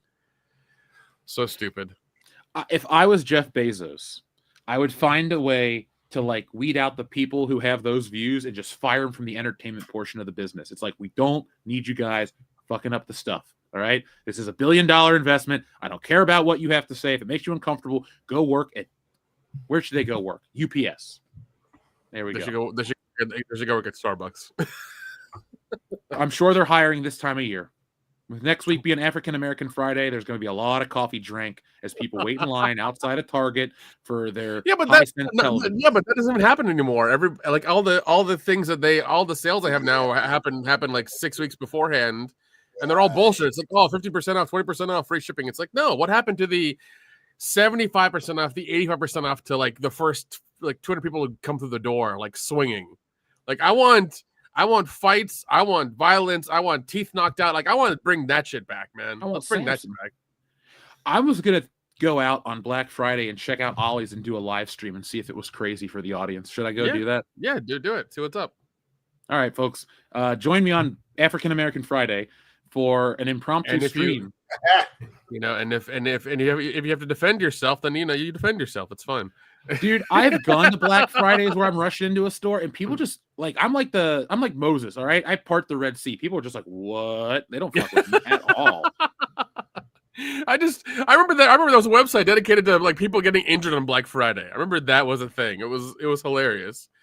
But now with with the internet, everybody's staying at home and shit like that. There's no more Black Friday. There's no more Cyber Monday. It's all just all rolled into end of October into November, and we just don't get it anymore. So I think what's going to happen eventually in this country is it's just going to be fucking Christmas from September 1st to January 1st every year, because they're just going to find a way to psychologically get people to spend more. It's but it's the Christmas season. Yeah, it's summer still.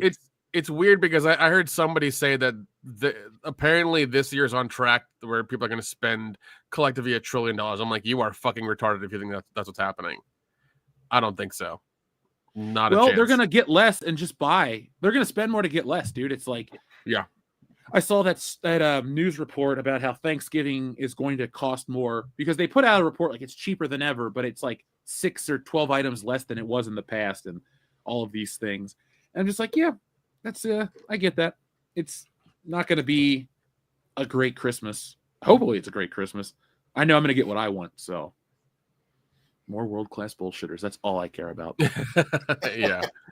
But it's just one of those things where like they're like I remember reading it somewhere and I was like, that is the most retarded shit I've ever heard. Like even Prime Day and Amazon like didn't make what they predicted. Like nobody bought anything for Prime Day or Prime Weekend, I should say. Because Prime Week was bullshit, dude. I love a good sale. So much of my collection is like, for example, did I need to buy these vintage style Star Wars figures? No, but they were super cheap. So I was like, you know what? $3 is the right price. Yeah. So I just bought it. And I love to do shit like that. It's like, do I need another printer? No, but it's $9.99. It's cheaper to buy a new printer than it is to buy ink. But 100%. They don't have anything that's interesting this year, man. Like, I guess I was saying this. I went to a Friendsgiving last week, and I was talking about how there's like a general malaise in society, and everyone agreed with me. How everyone just doesn't fucking care about anything right now. Yep. And it's weird because I feel it, and I also feel myself not caring about certain things, but I'm partially just kind of busy with other shit. But does this ever stop? Because I don't want it to get worse where people just care less and less. I'm not asking people to be like, hippy dippy, let's all hold hands across America shit. But I don't know, man. It feels weirder than others. So. No, like I first thought about it when you mentioned it during Halloween, during October. You're like, yeah, it doesn't feel like Halloween, and like it was odd because you said it, and I looked at like my cul-de-sac, and like usually there's a couple of places, little we'll have decorations on the doors and things like that, and lights and stuff around and things, but there was nothing this year, and it's like, you're fucking right. Like nobody wants to do anything. Like nobody's feeling it, Yeah, and the street over from us had a block party. It was cool. Nice. It was few and far between. There was like 4 houses out of like 12 in their block party, and then there was like 1 out of every 4 houses on the part of the neighborhood after that had decorations, but that was about it. Like even on where we're at, I mean, I bought like 4 of those big bags of like I'm busy. Of the gummy bear candy things, and we still had a bunch left over because like our end of the neighborhood nobody even came to. So even the trick-or-treating was thin. Well, yeah, that was the thing as well. I remember hearing in the beginning of October, bags of candy went up like by $10, and people were like, I don't even know if I want trick-or-treaters at my place if like it's gonna be expensive. So that shit was insane. Like we bought the Haribo thing, got 80 pieces for like $10. I'm like, that is probably the best deal we're gonna come up with. Plus Haribos are awesome. So it's But yeah, like it was like $20 for like 150 pieces of like the little miniatures, and the little miniatures, like Snickers, fun size, and everything like that. Now they're even smaller because they got them just like little dabs essentially at this point. You don't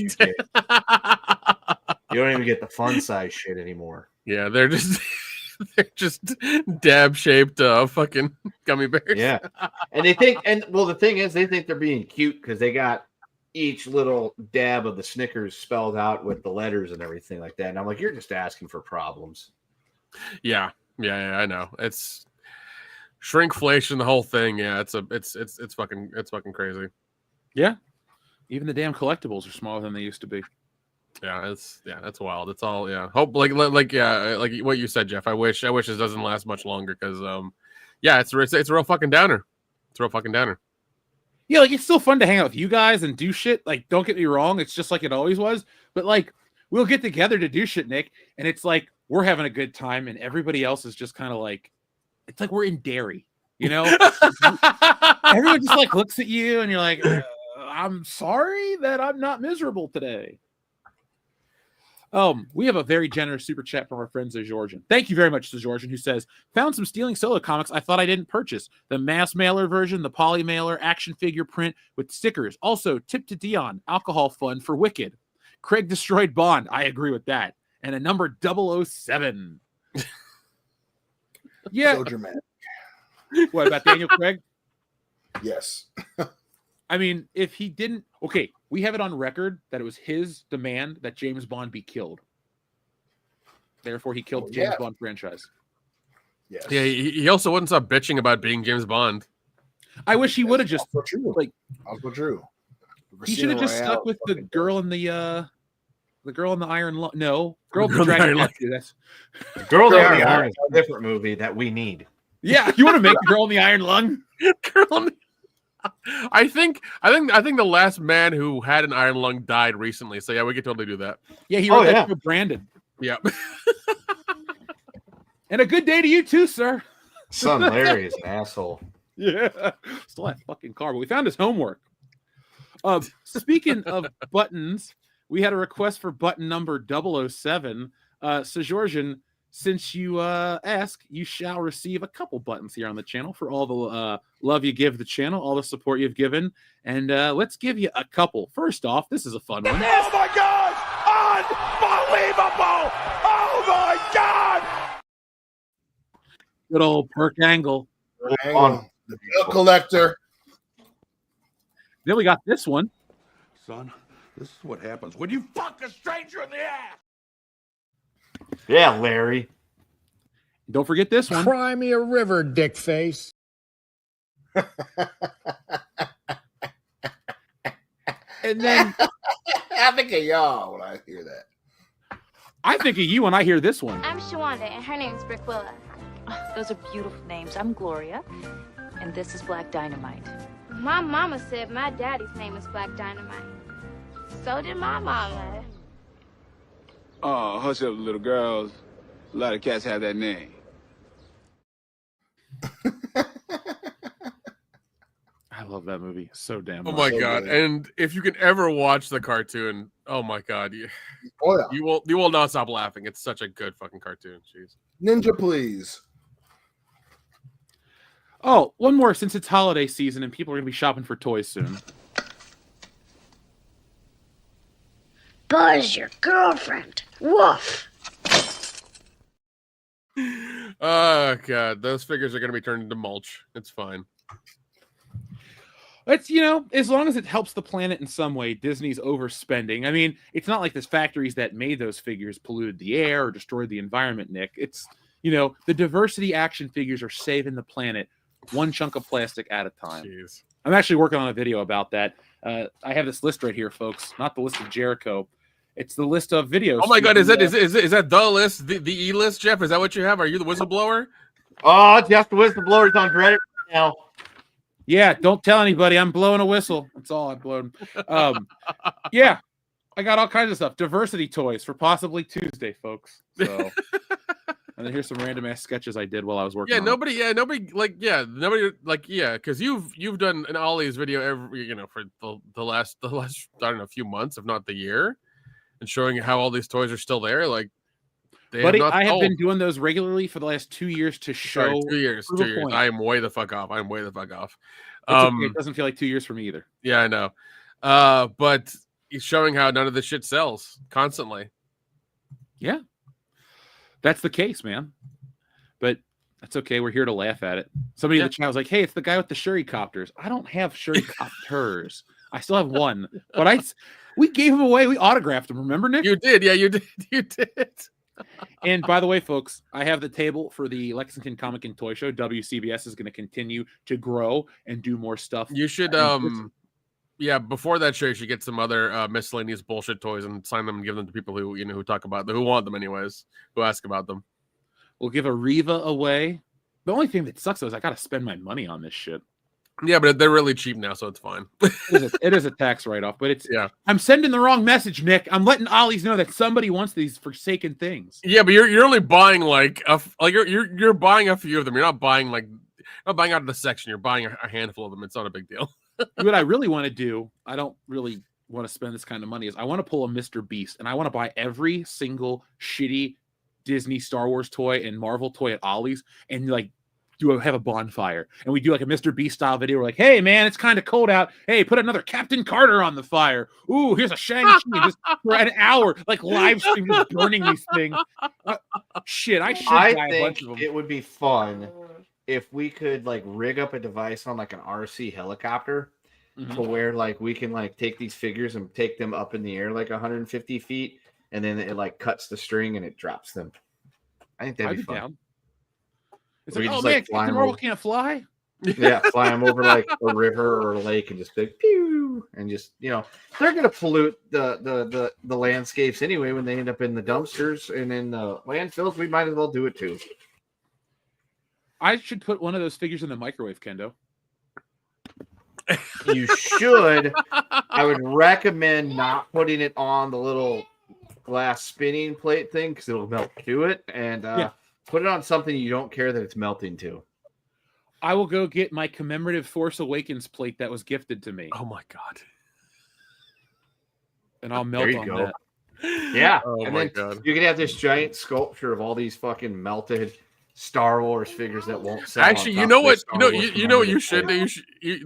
I know you can get like one of those like propane tanks and hook it up to a butane, hook it up to a torch that you use to like kill weeds in your yard. Just use that to melt out a bunch of them and make a sculpture out of them.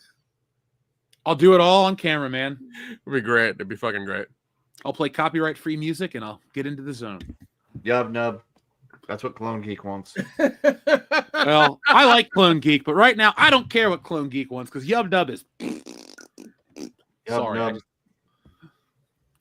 Anyway, thank you to Sejorjan for your generous super chat. Dion is so moved that he had to go get some more food.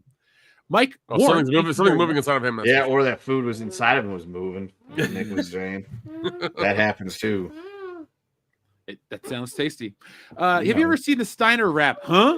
Another one. I don't think I've seen Steiner wrap. We have all kinds of other Steiner buttons here, but I've never seen the wrap. Have you? Nope. Can't say that I have. Well, he had a request for a button right here, and it was the another one, which is right here.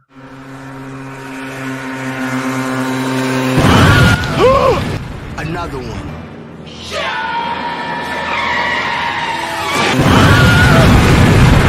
Another one. Another one.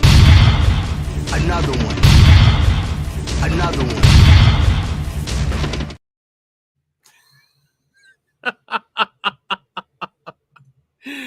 That poor motorcyclist. Hey, got what he deserved. Yeah, that's what you get for going 90 miles an hour. And stealing that motorcycle. And steal the motorcycle, yeah. So theft is wrong. Just don't do it, man. Yeah, in the words of Scott Steiner, no sympathy for him. I'm all out. Now, speaking of wrestling, Xavier God says, Push Barry Fire, Maven, Stevie Richards, and woo, woo, woo, you know it, Zack Ryder. Well, I will fire Maven because I don't hate Maven, but Maven's not, it's Maven. Your fucking name was Maven. When you're wrestling against dudes with cool names like The Undertaker and Triple H and Kane, and here comes Maven, it's like, here comes Eugene, or here comes Nikki. You're just like, oh God, one of these guys. So I'm firing that guy. I will bury Stevie Richards because it's Stevie Richards, and then I'll push Zack Ryder because I like Zack Ryder. Long Island IZ. I used to watch that fucking shit on YouTube years ago. And I was so excited when he came back last week. So that's my answer. Dion? I'll bury that answer. I got that answer. My same answer. I can dig it. Kendo? Definitely firing Maven. I like Stevie Richards though. Like he's a very entertaining dude on his podcast and things like that. And he did know how to wrestle. Yes, I'd bury Stevie and push Zack Ryder because Zack Ryder is also entertaining and more so as a wrestler. All right. Let's see. Here's another wrestling related one because I do want to talk about this past Monday Night Raw in a moment. It was a surprise. Xavier God says, do you guys ever think Triple H, Shawn Michaels, and The Undertaker would be in charge of WWE? And wouldn't you have thought that WWE would be better for it? Yeah, I don't. So I might lose a point from somebody, but I don't think The Undertaker should be in any sort of creative anything. He's a fine performer. but you're like, well, he's got a mind for the business. That's fine. But I don't agree. I think he has a mind for his character and how it worked for him and how to protect himself and how to do certain things a certain way for Vince. I don't think the Undertaker. I think basically I want to say is like I think the Undertaker is just like the best hired gun you could get. Like he's the best guy to have. If he's on your side, you're set because he's capable and he knows his shit. But I don't think he should really run anything because just because you have legacy and tenure doesn't mean you're creative and you get it. Like the insular nature of the business is fine to some people, but we're out of that window. Wrestling is now owned by a conglomerate, TKO, like all that shit. It's a multi kind of company now. So it doesn't really matter about, working the boys or a shoot or a work and all this other crap that we've, like kayfabe's been dead for decades and it doesn't really matter. And that being said too, I don't think these guys are doing anything of note. Triple H, again, it's like you're getting the guys that got in there. Like Shawn Michaels is a wonderful performer. I'm not going to deny that. And he's an okay promo too. But he's not like Booker of the Year to me. Like I've sat down and watched a lot of NXT and it has the same problems that AEW and other indie promotions have where it's just a shitload of nonstop work rate wrestling, no story, a fucking finisher doesn't mean anything. And then at the end of the day, you're just like, okay, they're going to get called up to the roster and they're going to wipe the slate on this wrestler and they're going to suck. And then Triple H, he has dropped the ball. Now, I don't know how much of it is him and how much the powers that be are above him that have real say, but I thought wrestling would be different. I don't think Vince sticking around would have been good for it, but I think like a clean slate. You don't need these WWE legends to make good pro wrestling. I think there are a lot of capable people out there that could do a better job because they're not beholden to the old ways of the world and, paying your dues and this and that. I don't think you need to take chair shots, tear your ACL, or fuck your back up to be a writer for pro wrestling. What do you guys think about the super chat? I think that is it has a lot of points on the head. I will say that wrestling fans are a perfect example of the fact that you need to take a step back. Not to discount anything. You had a lot of good things. Right now people keep forgetting we live in an era where the equivalent is one NFL owner won and he controlled the whole thing. So people have to remember part of what we've seen and what we know about pro wrestling is because Vince McMahon won the territory wars. That being said, he was still a guy who he carried on a lot of shit that came from that era of pro wrestling. So, that being said, we are in a brand new era of professional wrestling where the dude who was in charge is not here anymore for whatever reason. We'll talk about that shit later. He ain't here no more. And now a true corporation owns it. And we get to see what happens in that timeline if a corporation happened to become one and only, the biggest voice, I should say, in wrestling. With that being said, we've seen, like you said, there are a lot of issues that indie promotions go through because they could never reach the crazy ass dude who owned the WWE.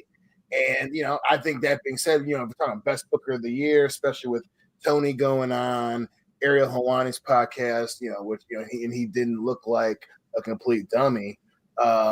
You talking about professional wrestling outside of TKO, WWE, best booker, AEW had a pretty damn good year if you're an objective consumer of professional wrestling. That being said, the rest of what you said, absolutely.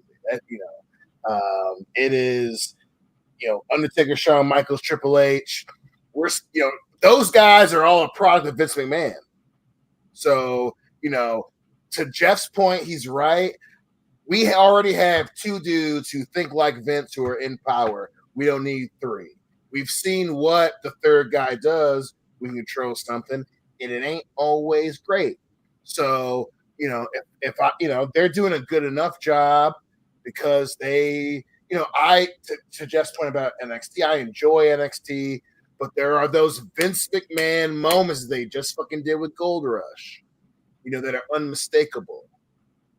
So they're in a good position, but they're clearly fucking up. Triple H has agreed with Jeff. Drop the ball because he is still thinking like his damn stepdad. And I know it's his father-in-law.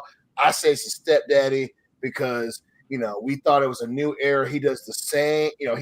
He has that Triple H level shit. Oh, this is kind of a little bit more edgier, but you still have the same Vince McMahon ending bullshit. And that was proved because Raw was good. Why is Raw good and WrestlePalooza sucked? We know why, because there's too much damn Vince left over. So to that point, I'm Triple H and HB Sean haven't completely fucked up yet. They're starting to look like they daddy. Yeah. Kendo, anything you'd like to add? No, you guys pretty much covered it all. But yeah, I kind of did figure at least Triple H would be running the show one day, based on the fact that I was told by somebody in the know that one day Vince would die and his idiot daughter and his son-in-law would take over. And I completely agreed with it at the time. I'm like, yeah, that's probably what's going to happen. Although the daughter's out of the picture, just the doofus son-in-law. But she's not out of the picture, though, dude. She's going in the Hall of Fame. Yep. Well, I mean, she did have a hall. Never mind. I'm not going to get into her rack. But wait, hold on.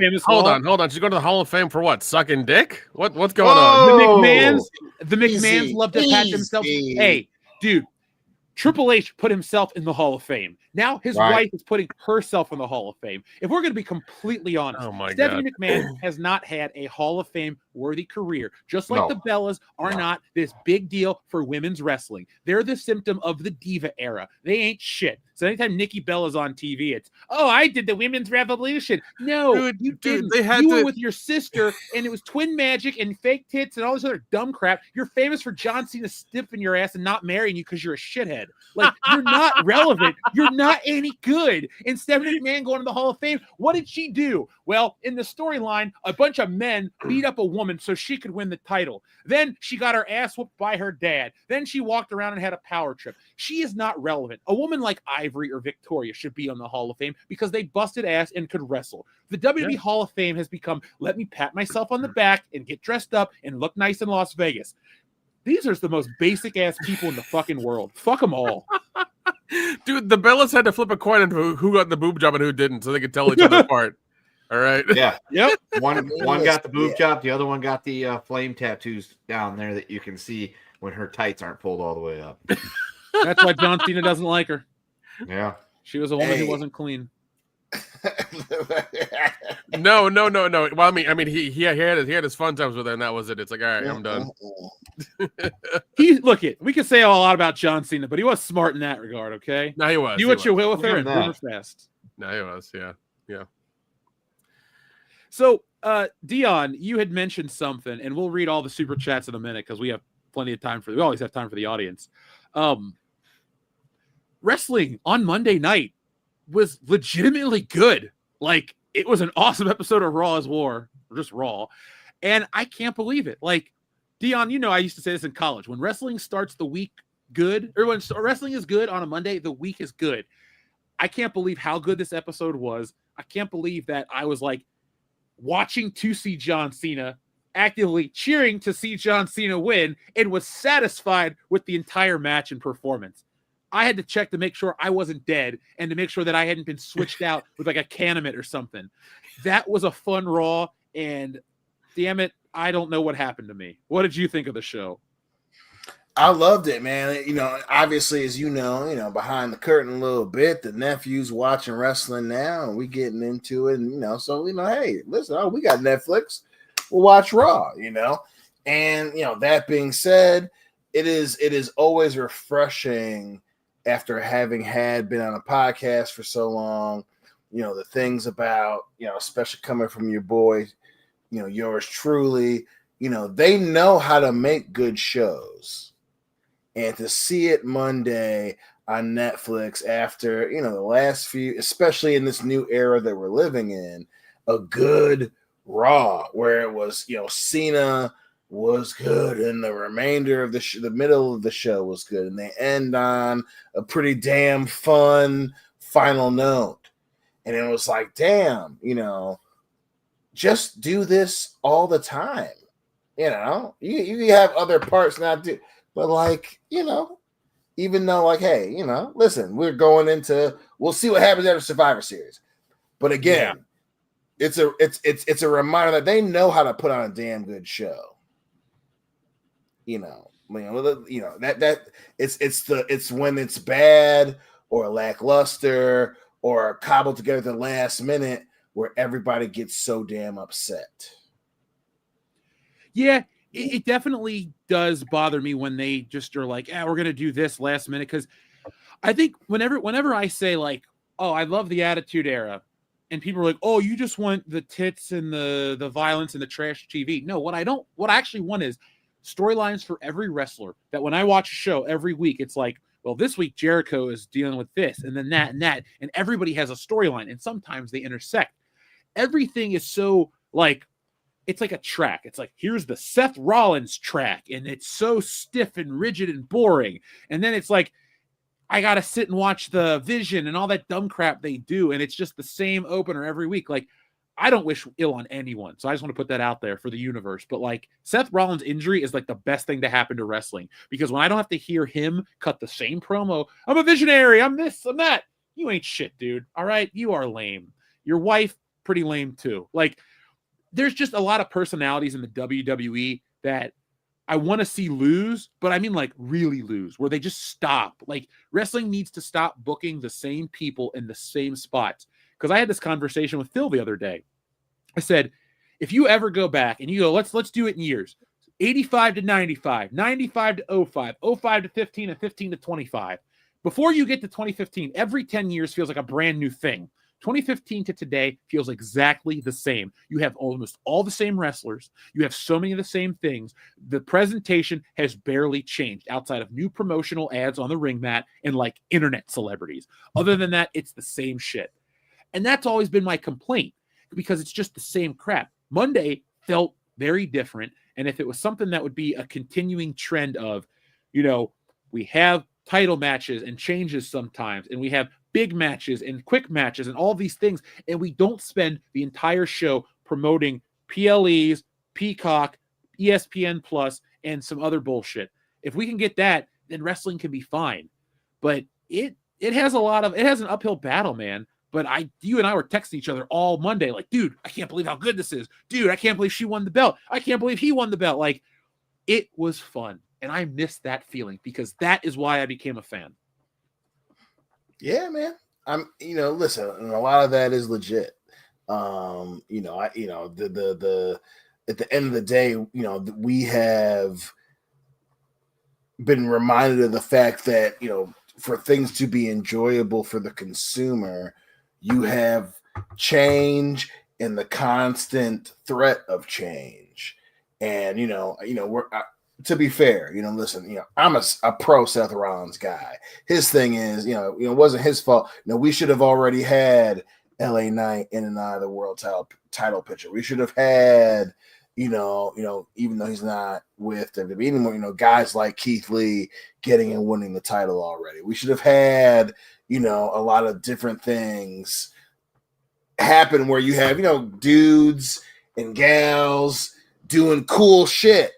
And it's interesting now that we're getting more cool shit, but some of the remnants of the old thing.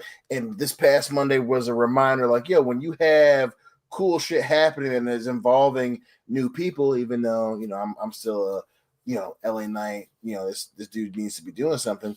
It's actually a good show. There's the constant rumble of change as opposed to the vision of one person for the whole sport.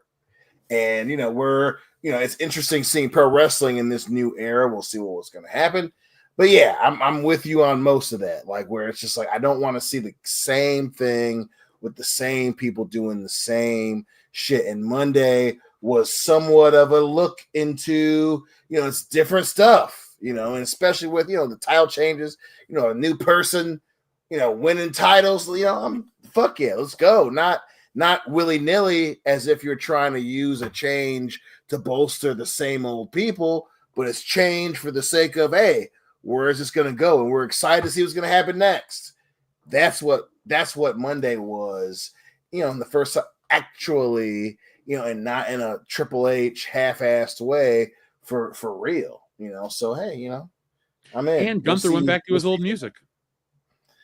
Seriously, I was happy to hear that. Somebody was bitching. They're like, he copied something from AEW, and everyone's like, that's been his music before. Yeah.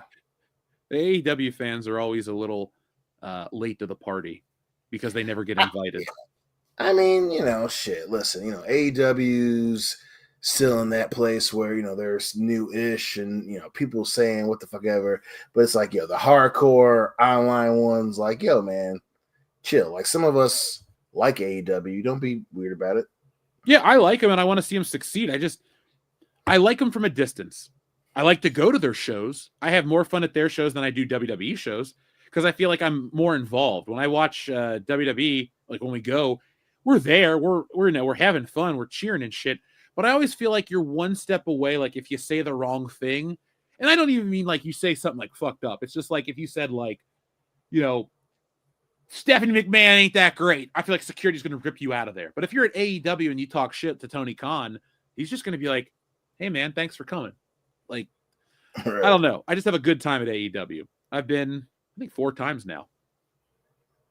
And it's fun to get on TV there. Oh, well, but we have a couple messages before we have some wrestling related ones. Again, Xavier God says, would you guys rather be Batman or 007? Batman. He's super rich.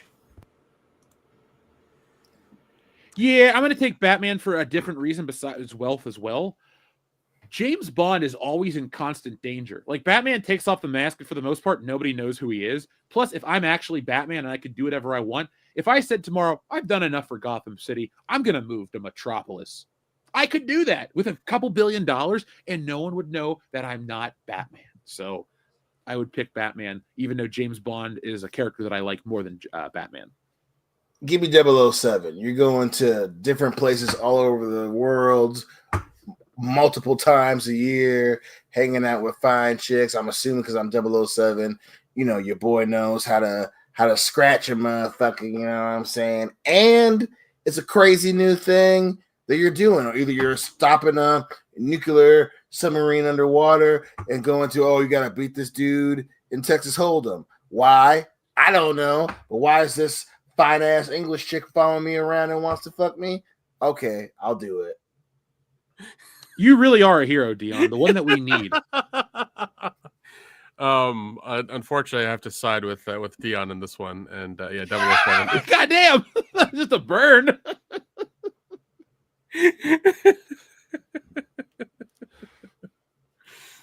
Oh man! See, I'm not a monster.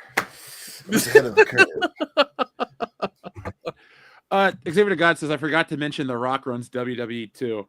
Does he really run it, or is he just kind of like a boss in name only?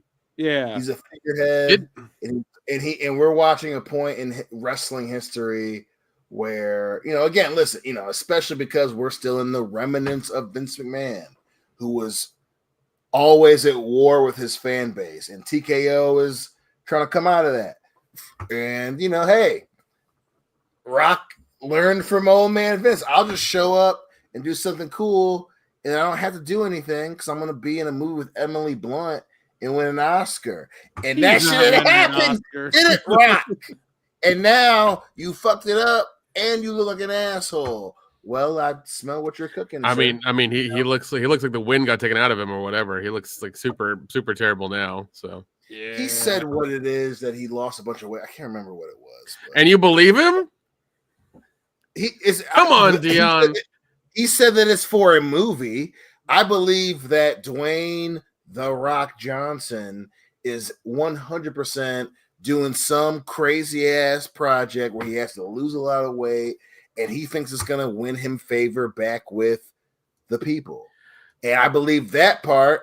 I don't believe, now he's going to make it dramatic and say some dramatic ass shit. I'm not going to believe all that bullshit. But The Rock losing weight to make The Rock look good, 100%. I think he's on Ozempic. I would bet $1,000 right now on that. Ain't no way he's doing The Mechanic too, okay? Darn, I was waiting for that movie. That's on my fucking list right here. Yeah. Please, God, give me these 3 things: $1 billion and The Mechanic 2, and I can't say the other things on air. But yeah. No, I think he stopped taking the gas like Batista did, and like it just like it deflated him. Yeah, Yeah, absolutely, dude. Ain't no motherfucker who's in his 50s who looks like actual Hercules. And listen, the percentage of chance that The Rock has the greatest genes that mankind's ever seen is probably kind of low. And he's Samoan. Them dudes look jacked even when they're old. But he was that jacked. Nah, dog. Come on. would you And say you he has just a lose 66 it and 2/3 automatically like chance that? of It's having not a better good. It's physique? not real. God damn it. Yeah, you're welcome, Nick. TLC Screwjob 6397 says, I just started a new job. Congratulations. And heard some coworkers talking about Raw coming to town. $2,400 for front row seat. Jesus, for a Raw? Thought of mentioning went to WrestleMania 15 years in a row in a heart Hicks. Yeah, dude, there is no way. Seriously, my For a first fucking Raw, are you high? What the hell, man? Yeah, it's not even a pay-per-view. It's that's a what it's fucking worth. Raw. Well, you pay might for get to be on the Netflix beamed around the world. Hey, you know what? I paid 200 and something bucks, and I'm on WrestleMania 28. I didn't have to pay an arm and a leg for that. I just got on the show that way because that's how it used to work. Yeah. And seriously, I went to WrestleMania 18 times, and Dion, you've gone with me 10 of those times or more. Yes, sir. Your ticket was between $250 and $450 every time. We never spent more, and we had solid seats. I even knew the hack, how if you sat on the lower level and you picked limited view, all it meant was you're next to the Tron. We could see Stone Cold's face when he came out on the ATV at 38. Like, we were down close. We had great seats. We were by the exit lane when they would finish the matches at WrestleMania in New Orleans too, because Jericho won, and people were mad. We were all kind of laughing about it. I was like, Jericho, you're the real U.S. champ, and he like looked. I was like, fuck yeah, yeah. You were excited when Booker T showed up. And people always wondered why he was able to sell out so much, but apparently WrestleMania is still doing it. So we're gonna see if that's the same in 2026, baby. That's just a ridiculous amount to pay for a Raw. Yeah. Even it's ridiculous. Look, if WrestleMania floor seats were $2,400, I'd go to WrestleMania and sit on the floor. That's not of course. But but no, they're the price of a fucking Honda right now. So like, no, thank you. $38,000. Yeah, no, they want a certain person to go, boys. Yeah, this and you see every company do this now, where they're trying to pitch all of their stuff and price everything. Even Disney's been doing this for years now, where they're pricing everything to people who make 6 figures or more a year or whatever. That's not working. Did you see that article that came out in Forbes? Oh yeah, I read it. Yeah, yeah, because it's one of those things where it's like, at some point, like you're gonna lose your audience and you lose your base and all this other stuff if you price out the rest of your people. It's like, what the fuck? It's like with the DEI shit we dealt with for the past 10 years. Like you keep pushing things a certain way to a certain demographic who are small and don't buy your shit. What the fuck are you doing? What the fuck are you doing? You're not wrong, dude. Yeah. People are tired of a lot of that stuff. People just don't want to be preached to anymore. Yeah, I mean, look at what the fuck Jaguar did with their ads. Like, come the fuck on. The company like the company got valued to nothing. WWE, their price changes ain't changing because of fucking DEI. Of course. No, he's not saying that. He was just Nick was making a comparison that certain things companies will think a trend is popular and they'll push it into the detriment of the overall picture. That's what he was saying, right? But that's not a trend. WWE's not following a trend. WWE is following we want a certain group of motherfuckers who want to make a lot of money to pay for our stuff. They are being it is a straight up corporate mindset of we squeeze the absolute most amount of pennies, period. Especially the fact that they changed their whole schedule because oh man, fucking we raised all these prices and Vegas made all this money. It's gonna do the exact same thing. That's a different corporate mindset. Absolutely. TKO is looking to make back the billions that they paid for the WWE and UFC. They aren't following a trend.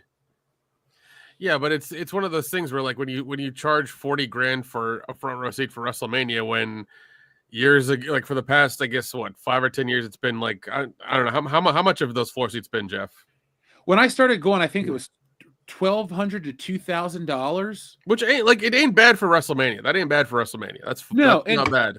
They turned it into a 2-night event to milk the audience. And when we've been to 2 of the TKO WrestleManias. Their first WrestleMania 39 was very well priced. It was a very good show. It was like that was prime WrestleMania under the TKO banner. It felt different. It was priced right. It felt big. It was cool. 40 came around. 40 was epic. We paid $500 each per person to go both nights. That was the highest I had ever paid. But WrestleMania 40 actually delivered a show that was worth $500. So I was satisfied. Now, not now, but they have been doing this thing where they sell WrestleMania tickets before there's a card. They've always done that in my lifetime as a fan. And that's fine. They think, well, the brand WrestleMania is that strong. When you gave me a Travis Scott commercial for $20,000. Yeah. And WrestleMania started with a commercial for an app. An app. Like, seriously, normally, like, we take it back to WrestleMania 17. They play the Rock and Stone Cold promo, and they get you hyped, and then Jericho fights William Regal, and you're like, oh, my God, WrestleMania is here. Dion and Hillary drove down to Phil's. We spent the whole time getting ready. We went through a nice meal. We drank. We got ready. And the fucking show starts with a commercial, and we just looked at each other. We're like, seriously, this is WrestleMania? Like, that was a really shit sign. And, like, I can live with, like, a Prime logo sponsorship or like 1 or 2 things, but wrestling's not boxing because it's not a real sport. There's no real competition, and that's fine. To me, it's that's where the line gets blurred, because that's where you missed it. Because boxing and the UFC they're all doing the exact same. But wrestling is akin to like a play. Like if you went to now, I'm not trying to make fun of you, so seriously, this is not a dig. But let's say you took Hillary to go see Wicked on Broadway. Do you expect Wicked on Broadway in the beginning of the show, when whatever it starts with, do you expect fucking Bill Gates to come out and give you an ad about Microsoft Edge for 20 minutes? Like, you'd be pissed. You'd be like, what the fuck did I just pay for? Because it's not like we're getting WrestleMania for free. You know, I pay for Peacock. I pay for streaming services. We got to pay all this extra shit. Now they want you to have ESPN. Like, if this was on TV, I could understand that you need ads to support it. But you're the WWE, and you just made $12 million from the city on top of your ticket prices, on top of this and that. There is a limit. You do need to stop, and it gets really stupid and disingenuous. End of rant. You know what? I don't care how much they're going to charge for WrestleMania 42 tickets. I guarantee you, when WrestleMania comes to town, I will be in Las Vegas. Whatever the price of tickets are, doesn't matter. I will be in Vegas for WrestleMania. Way to shell out, Kendo. You shill. Oh my God. Well, I will still be. Probably won't be at WrestleMania. That's it. Don't blame you. Yeah. Don't blame you. I'll still watch it with you, you beautiful son of a bitch. Oh, you better. Either you're coming down here. I hope you come down here, but if not, I'll have to drive to you. It's WrestleMania, bro. Hey, you know me. I love Cincinnati in the springtime. Yeah. There's a lot of breweries. This year, I'll take you to a bunch of outdoor bars in the day before WrestleMania, and we'll show up a little toasty. Dude, the weather was perfect this past year. I had a great time. You know, even though we were all going to go to New Orleans, whatever. Fuck you, Dwayne. That was bullshit. Yeah, back in Vegas. Like, why? Yeah. Why? Because they've got to get it ready for, sweet Saudi mania. Yes, baby. Because this year the Rumble's in Riyadh, boys and girls. Yeah. Jeez. I might not watch. Okay, I'm going to watch it, but I don't want to support that. I'm streaming it for sure. Yeah. I completely understand. Yeah, it's bullshit. For one, welcome our new Saudi overlords in the world of wrestling entertainment. Hey, billions and billions and billions of dollars, boys. And they still don't have my loyalty or respect. Kind of. They had to. Apparently, they had to borrow money to pay for their right projects. Yeah.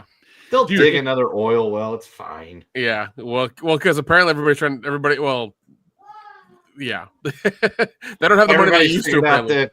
Everybody's figured out there's this place called the Bank of Arabia, so we're just going to go to the Middle East and just go to different, places and be like, hey, Qatar, can you give us money? How about you, Dubai? We would like some money. And a chocolate Hey, bar. money makes right. The only thing dude, is if you go to a chocolate sporting bars. event in one of those areas of the world, there's no alcohol. They did make a slight During the event was what I heard. During the event, selection and obviously in certain areas, especially Yes. if you got a certain pass already. Yes, when they had the World Cup in, I was told it's called Qatar. Either way, someplace I ain't never fucking going. That was the big complaint was, hey, soccer fans for the World Cup, they love to tie one on before and after the game. How can they do that in a country where it is not allowed? And they were able to get allowances that you could, if you paid for the little thing and you had a passport from a country that would allow you to do so, purchase alcoholic beverages at certain places sponsored by Budweiser. Oh. Which a year or so later would become extremely ironic as a choice of Qatar to allow them to be a sponsor. Yep. But, that hadn't happened yet. But that was what was slightly more funny about it and after the fact. But it's okay. The next World Cup's going to be in the United States. It's going to be held jointly by the United States, Mexico, and Canada, where drinking is more than allowed. It's recommended. Oh, yeah. Yes. All three countries enjoy their booze. Oh, and definitely. Dude, if Warner Brothers gets purchased by the Saudis, that's going to just be terrible. Woo! Well, apparently what's happening is they're just putting the money up for it, and it's still going to be controlled by the U.S. So, It's going to not be the case. Maybe not. So, I mean, that's what I keep hearing. Like, I don't know how you're gonna. Saudi Prince just visited the president. I don't know how you're gonna film things in the middle of the desert in July. Like, it's gonna be real difficult. To do Nick, that. I wasn't saying that, but what I'm worried I know. about is I don't trust a lot of that shit. I don't want those views. Like, the wokeness shit's terrible, but like, if you get that kind of shit controlling our entertainment, it won't be any wokeness. It won't be wokeness. They will make absolutely sure there is no DE or I. There'll be DIE. Listen, y'all. Listen, that's that internet shit. They want the internet is telling us that they're buying the WB and paying Facebook for your personal information. Like, that's a different. It ain't that type of shit that we're going to be seeing. It's going to be all a lot of advertising, boys. Dion, have you ever watched it in your life? Ever? I'm sorry. Ever watch an Indian movie in your life? Do you know how do you know what happens in them? What kind of things they promote and how that shit goes? Yeah. Okay. Yeah. Oh yeah. Okay. Yeah. Sure. They'll let Americans shoot whatever they want to. Sure they will. Well, my question is over here they would. Will they have a certain beverage, maybe a Cervezas Cristal, as their advertisements in those movies? I could hope so. One would hope. All I'm saying is, like, I mean, it'll be different for sure, but I mean, once again, we'll see how it goes. But they're trying to buy up a lot of stuff, and they're trying to make the middle of the desert the next vacation spot. So we'll see how that goes. I, for one, am looking forward to the next Batman movie in a few years, and it's a remake of Batman and Robin, but it's called Batman and Mahmoud. Hey, your boy Kumal on the Batwing and Arabian Nights. Yeah, Arabian the bat plane has been replaced by a flying carpet. It'd be great.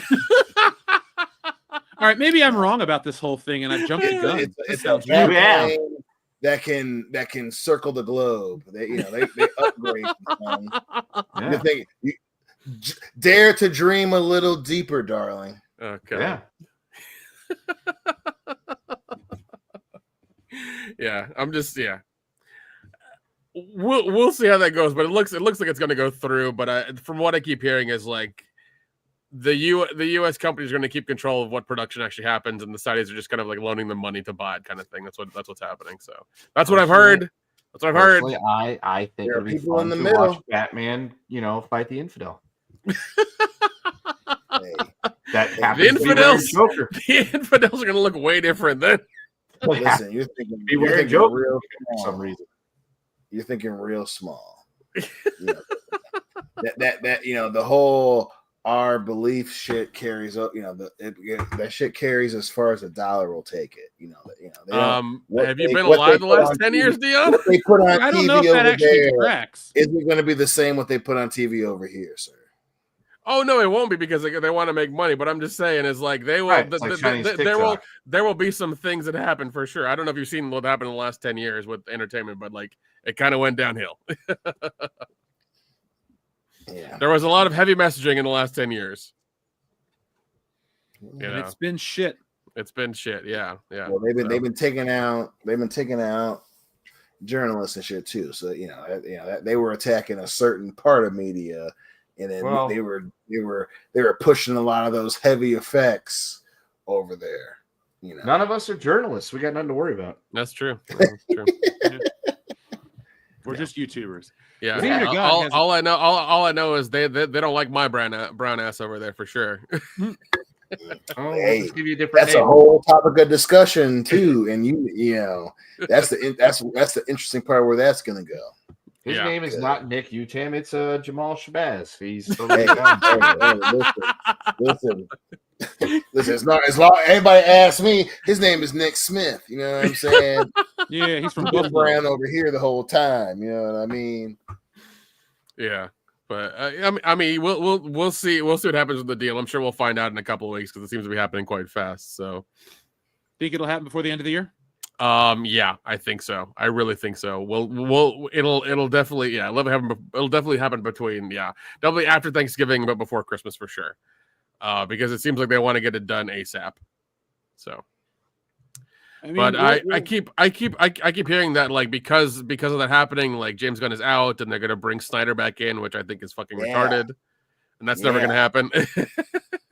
His when I say James Gunn's words have changed over the last 4 months. From we're gonna do a Sandman movie, we're gonna do this, that, and the other, we're gonna do a Batgirl movie to the last month or so. Well, I don't know what's going to happen, and we'll see what's going to happen after the purchase and all this shit.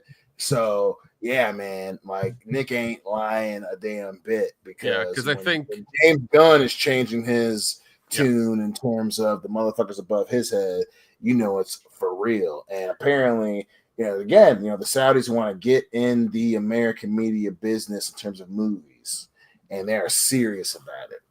And WB, that Discovery thing did not work out. Yeah, and I think David Zaslav is getting his golden parachute as well too. Once the sale goes through, so better in a shower. You're real interested. He worked that shit in his contract. Yeah, so he's living with a chunk of money, and he's like gonna live on an island. I don't know if it's that island, but it's gonna be some island. It's for sale. It's $55 million according to the Rogan. Jesus Christ, I don't need to fucking know that. Pennies, baby. It was too rich for Joe Rogan's blood, he said. Oh, fuck. And he's fucking lying. Oh, I know he could afford that like it's nothing. Oh, yeah, because he got a ridiculous deal from Spotify for the last, 10 years or something? I have never once listened to him on Spotify. I listen to his clips every now and again. It's fine. No. He puts the whole shows on YouTube still. I think it's the next day or whatever. He does. Well, that's because YouTube was fucking up. Spotify made Spotify Video because of him, and so YouTube's like, no, we'll show all your episodes, put them back on here. They were losing viewers. Hey, I'm sure that's the story they said. Oh yeah, because I mean, that was the whole thing because Spotify wouldn't do it for free. He wasn't getting the viewers that he's still getting viewers. No one's saying that he isn't. But the cut he had from YouTube to Spotify, as opposed to not doing YouTube, was still pretty significant. Spotify, they're successful, but they don't have that many listeners as they were telling people by the time they gave Joe Rogan $100 million fucking dollars. Oh yeah, for sure. So he was putting them on YouTube anyway, because that was a significant chunk of change that he was leaving. Because hey, say what you want, but YouTube is an advertising vehicle. That's what Google wanted it to be, and because they wouldn't be putting that shit on YouTube for free. No, of course, but I mean, they were like when he was talking about COVID and things like that. They were taking out episodes from YouTube, and he was like, "Fuck that." And Spotify was like, "Oh, come over here, put them up over here." Yep. And That was a YouTube was terrible like, time to "Come be on alive." back. You ready? Yeah. Come on back." Yeah. You want to talk about fascism? Jesus. 2020 just sucked. Mm-hmm. Like, yeah, you that had might you, be the you had worst- to you had to show your vax card to get into buildings. Yeah, okay. In a was- couple of months, it'll be or in a month and change, it'll be 2026. So we'll be closer to 2030 than 2020. So you don't have to worry about 2020 no more. It can't hurt you. But I still have those memories. I need to go to recall and Yeah, have a no wipe. shit, no. I'll be a space marine. Yeah. And in 15 years, they look back, they're gonna be like, "Oh, that shit happened," and Well, I mean, the thing to our remember, view's gonna be a lot clearer. yeah, the thing to remember is that Dion cannot understand Back to the Future anymore That's true. Really sad. It's too old for him. because it's over 30 years old. Yeah. I love you too. Yeah. So you and your fucking white friend over there, I love his ass. I like how I'm just absolved from this. It's like Listen, you I'm saying already this- in, bitch. You sibling. You can't. I say the same shit to you that I say to Diane. I tell Diane all the time. I be like, man, fuck you, Diane Green. You get the phone back 'cause I love I've heard her. you say that in person. Man, I'd be like, shut the fuck up, Jeff Hicks. Like you in already. You have the blessing and the curse of being like, man. At the same time, someone to say something about you, I'm like, what the fuck you say? You can't say that shit about him. Yep. Shut the fuck up. You don't know Jeff Hicks, bitch. At the same time, man, fuck Jeff Hicks. Yep. It's the duality. I of, laugh about that family. shit. So you're not absolved. You've just been you've prestiged. Prestige. Just as I gave up on Call of Duty. You suck. That's what you is. Oh god, I actually downloaded Battlefield 6. And I've been playing the free version of it because I don't want to fucking pay for it. How do you That's like the it? right move. It's been fun. I've had a lot of fun with it. Yeah, it's been good. I have been playing nothing because I haven't had the time right now. I've just been watching Mythbusters, so that's as exciting as my life is. Good way to waste time. That's a solid show. It's a solid show. That was my go-to in college. I need to get that, and I need to get how things work or how things are made or whatever. I need to get that show as well too. Well, dude, Mythbusters has its own channel on Pluto. Oh shit, nice. And so I just at lunchtime, I'll go in and bring my lunch and just watch a Mythbusters episode and be like, all right, cool. I'm learning science and I'm doing math puzzles and shit in my free time. I'm becoming who I should have been in high school. It's like my dream was to be this comic artist. Okay. And I made that happen. Fine. Your maybe puzzle, I should be an engineer. your puzzle for tomorrow is what's the round trip of a light speed signal from Earth to Mars in the furthest distance. That's your math question for tomorrow. Man, anybody want to hear all that bullshit? You don't want me to actually do the formula, Professor? Okay, I won't. Yeah. Fucking drop that shit down and email it to this motherfucker in a zip drive. What the fuck?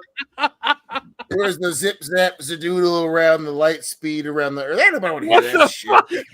Zip zap zadoodle. That's the Dion Greenway. Dion's like, the internet works. All right, cool. I don't give a shit how it actually works, as long as it works. Yeah. It's just carrier pigeons and shit inside. Just of tubes, carrier right? pigeons and shit. Hey, that's Oh the way it goes. When Dion gets back, we're going to answer Xavier to God's question because it's an important question. I have opinions, but as Dion being the resident Booker T fan, I want to know what Dion has to say first. But Xavier to God, we've met Booker T. He's cool. Yeah. Dion, where do you rank Booker T, or what do you think of Booker T as a commentator? Oh, he's probably towards the bottom, but Damn.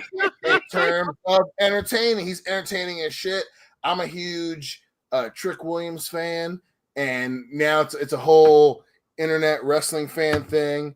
The official Trick Williams theme is one thing, and then there's like an internet one where they put in Booker T just going, yeah, stand up, son. I like that. Yeah, like that's Booker T.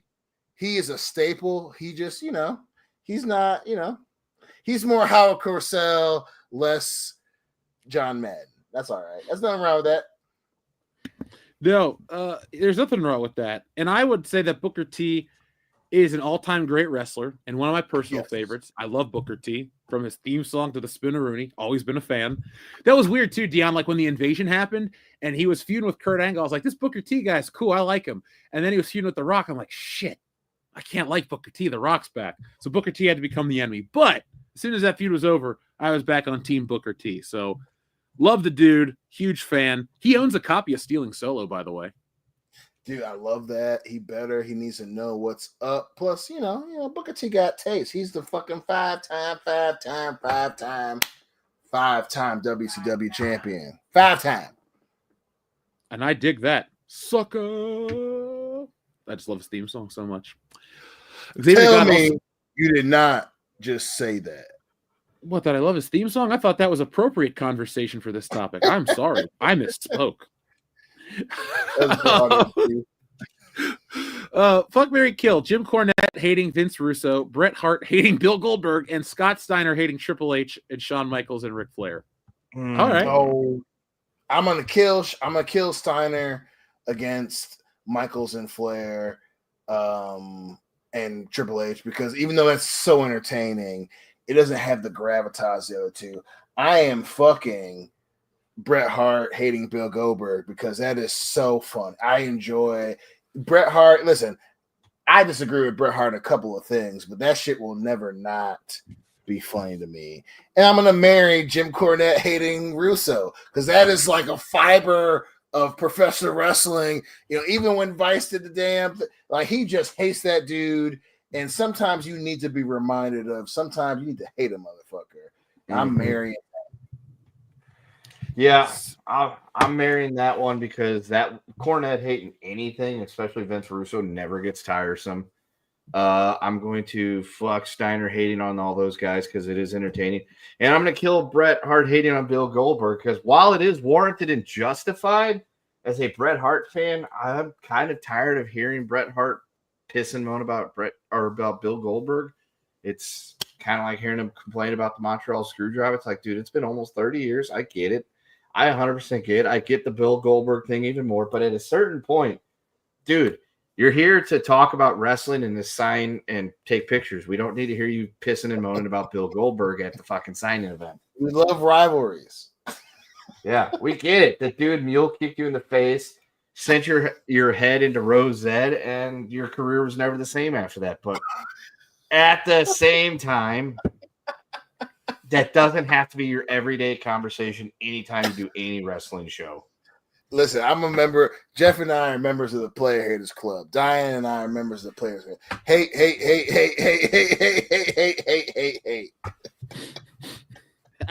I love that one so much. What is that?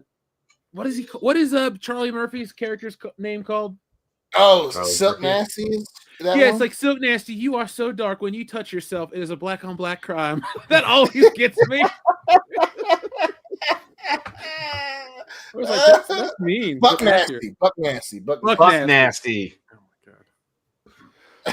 Darnell Rawlings is hilarious. That dude was. Dude, oh god, that shit was just like, just goofy humor of a goofy dude. What was it? Hey, what did he say about Buck Nasty's mama? He was like, damn, I wish I could remember what, because of the lead scene. Hey, yo, Buck Nasty, yo, mama's so black. It was something really good. I was like, damn. And that was Darnell Rawlings, man. Like that skit was legendary. Can you believe that dude is in Spider-Man 2? He stole that guy's pizza. That's him. That's Ashy Larry. I forgot where that was my problem. Yeah, there you go. So, guys, is there anything else we need to cover? Shit, I don't think so, man. The little girl from Netflix might be doing X-Men. Y'all heard that shit? Wait, which one? The redheaded girl. Apparently for Secret Wars, she's been cast, and the online gibberish is she might be Jean Grey, baby. She's a little young, don't you think? Like, they well, they are gonna. That's what makes it interesting. Oh So yeah, Sadie Sink, yeah. Thank you. Sadie said I couldn't remember. My bad, Sadie. I was trying to be disrespectful. I just couldn't remember. I've been drinking, smoking. She's listening right now, Dion. She understands though. Yeah, She's one of our biggest fans. My brother Nick told me your name, Sadie. You know what I'm saying? So he got my back. But that was been, Marvel said they were rebooting the X-Men, and that's been especially with what they did with the Fantastic Four. So that's kind of the current water cooler talk is that it's going to be a different X-Men from a different universe, and they got to go to 616, and it's the young, untested, unproven, uncanny X-Men. Dude, I'm pretty sure the next X-Men movies that come out in the next 2026, 2027, they're gonna bomb hard. Nobody cares anymore. Nobody gives a shit. Hey, the Fantastic Four wasn't a hit. My question is, why are they going to the 616? What's so great about Grand Rapids? I live there. It's a state of mind, bro. Hey, man, it's pretty. You stand there, and you look around. It's pretty, I mean, I did time in Grand Rapids. I was there. You did time in Grand Rapids. Last I recall, part of that happened to do with a certain pair of Midwestern legs, if I'm not mistaken. Not when I was in Grand Rapids, but that we're not going to get into the ins and outs of my college experiences. But yeah, keep your in and out to yourself. Grand Rapids was a fine place. I just don't understand why they'd want to film the X-Men there. It just doesn't make any sense. Oh, man. I don't know. This whole multiverse thing, this universe, that universe, and this bullshit, it gives them too many excuses to be like, oh, this is this universe, this is that universe. Oh, we didn't, this is why we're not doing any more of this because that universe is dead. It's like you guys keep fucking up and you keep fucking up. And that's what the comic books do. I don't know. And they're not selling anymore, buddy. Nope. Hey, you're not wrong. You're not wrong. However, if you would like to buy a comic book, this is Stealing Soul, the first one, not the second one. This is the first one. You want to go buy the second one. You could try to buy the first one. There still might be some there. But if you're not there, you can always still get yourself a copy of Woke Busters. Yeah. So go buy Woke Busters, go buy Stealing Solo, and go buy Stealing Solo 2. Those are good comic books. And if you're looking for a gift to give this holiday season, I ship out very quickly. So if you go to stealingsolo.com, there is enough for the holiday season. I'm going to be running a special on that too.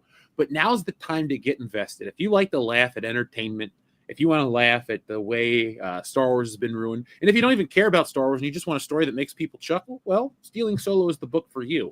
But folks, I'm excited to bring you part 2. We are past our funding goal, but we're nowhere near our personal goals. So we're going to be sharing those with you. We want to hit those record numbers. But if you've already backed a copy, thank you. If you're thinking about a second one, go for the other cover too. But spread the word. It would help us out if you guys just shared that link on any of your social medias, even if you have one follower. That helps us in the algorithm. Same with the YouTube videos. If you see a video and you're like, oh, I'll watch it later, hit share now, watch it later. It works out and it helps us out big time. It makes us more searchable. And when we can reach more people, we can do more stuff with the channel. But Kendo, thank you for that awesome plug. Now I'm excited to go. Buy one for your parents, your grandparents, whether they read or they can't read. We do not discriminate. Illiterates are more than welcome to participate in looking at the very pretty pictures. So buy it for your future children. And if your kids are too young to read, buy it for them, like you said, Kenda, for the pretty, colorful art. It will only go up in value because these are a limited edition, limited number, limited print run. And, one day Jeff's just not going to ever make comics again. So once Stealing Solo Part 28 comes out or something like that, Stealing Solo 1 and 2 will only increase in value. They're like those collectors. Like those collector plates your grandma bought in the 90s, these will actually be worth something. Yeah. You'll have a good time. I mean, Grandma's like, you can't eat off that plate. It's a collectible. And you're just like, well, then why'd you buy a plate if you can't eat off it, Grandma? Nobody cares about Grandma's plate of Shirley Temple. No one gives a shit. People do care about Stealing Solo too. Oh, God. Is it weird that I have one of those collectible plates of The Rock? I got it for Christmas 2 years ago. It's just in a styrofoam container. I mean, if he croaks tomorrow, it'll be worth something. I don't think I would sell any of my. If he died tomorrow, I'd be like, that's sad. But then I would just keep all my Rock stuff, unless it was like valued at like, oh man, did you know a Titantron Live Rock figure goes for $1 million? I got 20 of them. I'm rich. I'm buying everybody a fucking house. There you go. Ken, are you still there, buddy? He's taking care of business and working overtime. Okay. I was gonna mention I actually got done with that John Wayne Gacy show that he recommended I watch. That was actually really good. I am back. I am just busy dealing with a toddler who will not leave me alone. He loves you. And yes, the show was very good. Yeah, no, it was surprisingly like really well written, and it was a great watch. The ending was weird, but I liked it. I thought it was really good because it shows the detective that did not all of it, but he did a bulk of the legwork, Tovar, and he drives up to Gacy's house. But Gacy's house has been torn down. It's been rebuilt as a new house that somebody else is living in and all that stuff, which would still be fucking weird, I would think.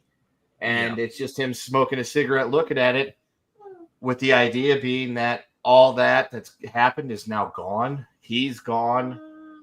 Everybody's gone. The world has changed and moved on, and that's where we're at. And that's kind of a good, I guess, sort of weird message that even though all that shit happened, he lived through it and he dealt with it and everything. It's now all gone, and everything's moved past it. So he needs to as well. I get that. That's wild. Especially if you're a detective. Yeah, I know you told me that some of the parts are fiction, but one of the parts that was fiction was the family's going to go see him get executed. Like that never happened. That did not happen. Most people, most of the families of his victims just chose not to attend, and the ones that did actually did get to see him get, needled. So whatever, but the people protesting and counter protesting was 100% real. No tears for the clown, Fry Gacy, even though he got the lethal injection. And then the people also being like, "Oh, don't kill him, even if he's a douchebag." Wait, okay, so there were people protesting not to kill him and let him Well, dude, same thing happened at Bundy. I mean, there was people that were more than happy and would celebrate and set out fireworks when the fucking hearse with Bundy's dead body went rolling by because he was a sick fuck. But at the same time, you got the people that are like, death penalty's bad, don't do it. Which I kind of see their point, but from a financial standpoint, it costs way too much to execute somebody. I didn't know bullets were that expensive. Oh well. Well, so it's not so much that the bullets are the expensive; it's all the appeals processes and lawyers and shit that cost a lot of money. That's where the expenses come. Oh damn! If it was the good old days where it was like he's guilty and we know for a fact he totally did it, take him out back, old Yeller style, different story. If you get convicted of eating somebody, I don't think you should get an appeal. It's like you ate a person. All right, well, we're just going to feed you to a lion and call it a day. Yeah, that's not what the justice system's supposed to be based. Well, you say that, but if you look at the case of Dahmer, he didn't get the death penalty. Right. He got prison, for the rest of his life. And somebody went ahead and took that into their own hands. So it saved the taxpayers a lot of money in the state of Wisconsin because Dahmer's, life sentence got shortened. Okay, so there you go, folks. You heard it here first. Dion supports letting people that eat people live. Oh, shit. You said it, not me, man. Damn Dion Green. That guy. No, I understand what Dion's human life should be measured by taxpayer dollars. Damn that guy. Well, did Jeff just say Dion cannibal sympathizer? I did say that.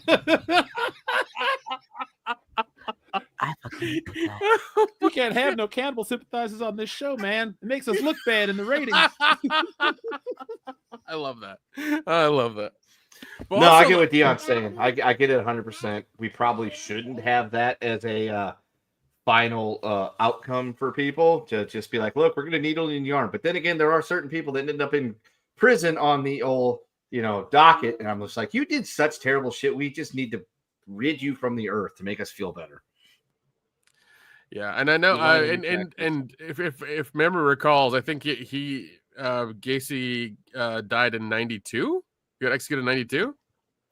It was early 90s. It might have been like whenever the Brian Dennehy movie came out, it was like before that. So Okay. Because Brian Dennehy, as a child, I remember my parents sitting down to watch the Brian Dennehy John Wayne Gacy movie.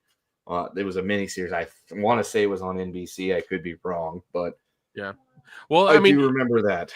Yeah, and like this show, the guy who played Gacy did a really he looked exactly like him because he was fantastic because Gacy. they had the documentary like right next to it that you could watch afterwards, and I was just like, no, I'm good. No, I watched that a couple years ago when it came out. That's like Gacy's such a piece of shit. I mean, I remember watching the thing that he was talking about, like, oh, the cops were complaining about the smell, and it's just, I had this little dog, and he would just piddle around the house, and I tried to clean it up, but it was still smelled weird and blah. I'm like, dude, there's a giant difference between the smell of dog piss and dead bodies. I can assure you, because I've smelled both, not necessarily human dead bodies, but like, shit out in the woods. There's a massive difference between dog pee and decay. Yeah, and those cops, obviously know the difference. That they did, and that is why he ended up in prison with a needle in his arm. Yep. But yeah, watching the show and seeing him especially him thinking that he's gonna get out is like the most hilarious shit. I'm like, no, you're fucking dead. Like you're gone. And like his lawyer was trying so hard to like defend him and do what he was supposed to do, and he was getting shit from everybody. Like it was, oh man, it's terrible. Dude, as an attorney at that point, the main thing is, look, he's dead to rights. We're not. Oh yeah. Wrong on this. The thing we're aiming for is to keep him off death row. That is a win for us. Yeah. I should watch this, shouldn't I? You should have. Yeah, it's on Peacock. It's on the cock. Well, I have that streaming service, so I don't have an excuse anymore. Yeah, and it's only like eight episodes, and it's only just one season of Gacy, because I think that they do a couple of other. There's not really any opportunity for a sequel. This is what Nick is saying. Yeah, the story's over. There's no season 2. Damn, he had his last stack. Yeah. God damn it, Dion. I had to. No one made the joke. I had to do it. That's why we're world class, guys. Oh man, but no, right. But yeah, no, that was a solid show for sure. Yeah. Well, is there any other candle sympathizing we need to do tonight? Oh shit, no. Oh shit. One more thing. Running Man. Running Man is good. Go watch it. Yes, agreed. Go watch it. Yeah, Running Man is actually fun. It's actually a good time. Go check it out. Not as good as the original, but you won't mind. It's actually good. Yeah, that's true. And it's not as good. It's not as 80s as the original, but it's still balls to the wall pretty well. Is Plane Zero in the film? Sadly, no. I can't go. But I mean, it does. Yeah, but like Brolin plays like the sleazy exec, and he does such a good fucking job at it. He does so good. Yes, I like him. He's a good actor. Yeah, he does so good. Hot take: I think he's better than his dad. Ooh, agreed. Yeah, well, that's not a hot take. That is probably an accurate statement. He went from the Goonies to Oscar winner, or at least Oscar nominee, I think. Only thing of note that I can think that his dad's been in is Barbra Streisand. His dad was also in the original Amityville Horror. Jesus. And Westworld. And he was almost James Bond. Wow, that would have been interesting to see. Yeah, there's footage of his test screening along with Sam Neill from Jurassic Park. Sam Neill would have been interesting too. He was close. Sam Neill. I don't know. Probably not. Yeah, I wouldn't want to Sam Neill James Bond. He's a good actor, but he doesn't have the right. No, he's look. not. Yeah. Keep his ass in Jurassic Park. Yeah, I agree. But no, yeah. He was not ass in Jurassic Park, sir. I don't need you to know. He said keep his ass in Jurassic Park, not that he was ass in Jurassic Park. Yeah, I didn't say anything bad, but I said keep. He's speaking in 2025 English, Dion, not 1995 English. Y'all trying to irk me. I gotta make sure that you on point. Maybe next time less weed and less alcohol, Dion. No, Thursday. No. You go, no. Nick, how else are we going to get stuff done in this That's also country? true. But yeah, also Glenn Powell in Running Man is like he's really funny, he's really good. He does a damn good job in that whole movie. Yeah, would definitely recommend to go watch it if you guys are going to check something out this weekend. Like it's a lot of fun. It really is. I was hesitant, I was worried, but I took a chance and watched it. I'm glad I did. It was a good time. I've heard people like Predator Badlands too. Have you guys seen that one? I have not seen that. Not yet. I'm gonna take the nephew to see it, but Yeah, I've not. But I keep hearing that one's like actually doing good at doing good at the theaters.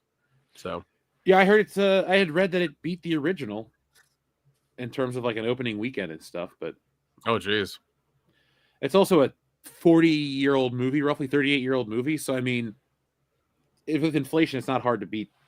But anyway, yeah. Well, studios are always looking for those little buzz things. It's like, oh my god, it's the greatest thing ever. It made more money on a Wednesday than the original Schwarzenegger film. Yeah, well, they did that shit with fucking Halloween 2018 as well too. They kept moving the goalposts and putting all these things up. It's like, oh, best horror movie with an actress above 52 years old in a 2018 movie with this director and this budget. It's like, Jesus Christ, how many hurdles do you need to jump to make this like fucking headline? All the hurdles. Yeah.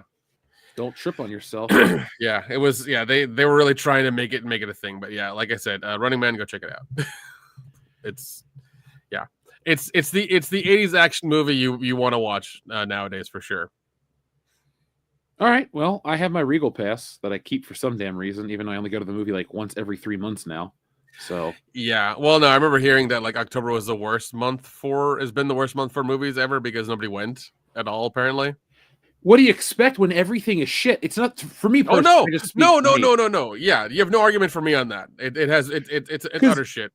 Well, because I run into a lot of people like, I just can't go out in public anymore, and I'd go, fuck off. It's not that bad. Like the pandemic didn't ruin that much shit where you can't go out. Well, no, I think they I just don't want to go out in public anymore. That's the difference for me. It's like, yeah, well, Jeff, I think people who say I can't go out in public anymore are of a particular political, way. They're the ones that still drive around with the in their car with their masks on. But like, I saw that the other day.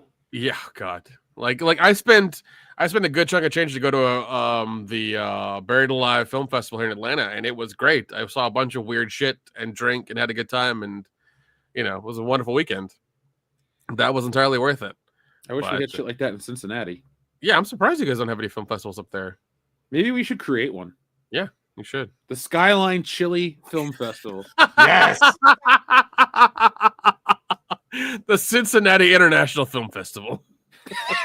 Cincinnati International Airport Film Festival, dude. It'll be held in Kentucky. No, like there's like I swear to God, there's even like the Knoxville International Film Festival. I'm like, it's fucking Knoxville. Calm down, guys. Calm down. They want to church it up and feel better about themselves. They do. It's not dirt, it's Deerte. Oh God, yeah. But no, you should totally do the Skyline Chili Film Festival. I should unironically pitch them. It's like, we would like to bring a film festival to Cincinnati and use Skyline and La Rose. It'll just be every local brand. The Skyline Chili La Rose's Mad Tree Brewing International Film Festival. Yeah, just have a bunch of acronym. Yeah, just have a bunch of food trucks out there and have like the VIP party be catered by the brewery, man. That's it. You're done. It's like cheese conies for everybody who attends. Yeah, no, that's what, like, dude, that's the shit that every film festival does. As long as you have sponsors, like, you can run it. It's fine. Yeah, and then what you do is you have the Gay Film Festival in Tennessee. Festival. What you cut out? What was that? You have the Gay Film Festival in Tennessee. It's called, and you do it in Knoxville. It's called Cock Knoxville. Dude, all of those people would fucking love that shit. Like Knoxville is like mini Portland sometimes, I swear to God. Oh no. No, sometimes, not all the time, sometimes. Okay. I was worried there for a second. They did elect Glenn Jacobs as their mayor, so like they're okay. They're okay. That's true. Oh, he's mayor of Knox County. It's different. That's still Knoxville. Knoxville's in Knox County there, genius. Well, there's not as many cocks getting Knox in Knox County. Say that 5 times fast. I can't. I couldn't even say it once. I was about to say, I was like, calm down, Ken. Get all the cocks out of your mouth, Kendo. Yeah, That was the other guy. that's true. It is. We had to replace him for other reasons. We're not, bigoted, but he wanted to say the N-word on the show so bad. I was just like, no, What's not happening. Yeah. Jeez, man. But no, Jeff, you really should make a film festival up there for sure. I'm using that as a pitch I'd to go. you that says you should come up here with me and we should present ourselves as a business. Oh duo. I'll do it 100%. You tell me when, and I'll be up there for sure. I have no problem doing we'll that. screen Yeah, Frankenthug and that Once Upon a Nightmare, and we'll watch that too. And strip club master. We'll watch Space Babes from Outer Space. Okay, well, that's what we'll do. Yes, there you go. That's what we're talking about here. You could probably get that dude. He seemed really nice, and Oh no, I will. really No. talking about his Trust movie. me. If I say, yo, we're gonna show you a movie for free up here, come up and sell some shit, he'll do it in a heartbeat.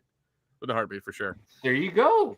Yeah, for sure he will. But no, Jeff, get it. Yeah, Jeff, if you need my help, we'll get it together. We'll get it going. I'm down for it, man. I'm down for it. The audience would shit. It's like 2027, the Skyline Chili International Film Festival. It's you and I going on every local news station. All right, guys, we got some big films from all over the world coming to the Skyline Chili International Film Festival. That would be goddamn hilarious. We make them a promise that every time we bring up the film festival, we say the full name so they get full sponsorship value. Oh my god. They're like, we really appreciate all the effort you put into it. It's like, yes, because we believe in this film festival. And I personally believe in Skyline Chili. Give me a Coney right here, right now. Let's go. That would be part of our sponsorship deal. It's like, I need 4 cards for lifetime Skyline for free. They're like, Yeah, we can do that. Dude, they'd be winning on that one too. 1, you hardly go there, and 2, the 3 of us live far enough away that we'll hardly ever redeem. Yeah, exactly. So they'd be like, look, you're kind of totally making money on this one. Oh, yeah. somehow. Yeah. Dude, I'll sell mine to Phil for $10,000. He'd be like, come on, man, it's expensive. It's lifetime of Skyline, buddy. Yeah, it's Lifetime of Skyline, man. Yeah, dude, it's like I've been there with him. He orders at least $20 a pop on the food. So like you get 20 on this one, just go like 8 times a month. That pays for itself in a year or 2 or 3, maybe. I'm not doing the math. I would just tell him straight up, like, look, man, you are pre-buying all your food for a long time. It could be the rest of your life. You could never have to spend money on food again. You just have to eat Skyline every day for the rest of your life. Yeah, I mean there's some pros and cons to that scenario. You're not going to last very long. Your cholesterol will go up, but it doesn't cost you anything. Let's see, Matthew 8073. Yeah, dude. Knoxville. Yeah, Knoxville's kind of gone to shit. They had by the way, they had a cool video store a couple of years ago called Grindhouse Video that had to close because nobody was going there to buy shit. And mind you, this place had everything. You had new releases from Arrow and Shot Factory. They even had like Playboys and porn in the corner, and they couldn't make any money. Playboys and porn. In fucking Knoxville. Yeah. It was terrible. The I mean, football team went to shit, and so did the rest of the town, apparently. Yeah, I mean, the store's opening back up hopefully soon, but like, they couldn't. Yeah, no, everybody in that town wants all the cool shit, but they don't want to spend any fucking money on it. That's why you need to have the Cock Knoxville Festival. Oh my god! If Ron Jeremy was still coherent, yeah, he could be the host of not the persona non grata. Yeah, exactly. If he didn't do what he did, or if this was like 1999 or something, Well, that's why we got to call up, Peter North and Lexington Steelback. Look, we can't get Ron Jeremy for obvious fucking reasons. We need you guys. Call Jenna Jameson. See if she's still, not sick. Yeah, Kingston Pike's fine. I mean, there's a Whole Foods there now. Is that the indicator that a place is okay? I mean, that or Starbucks. Like, it's one of the two. It's one of the two.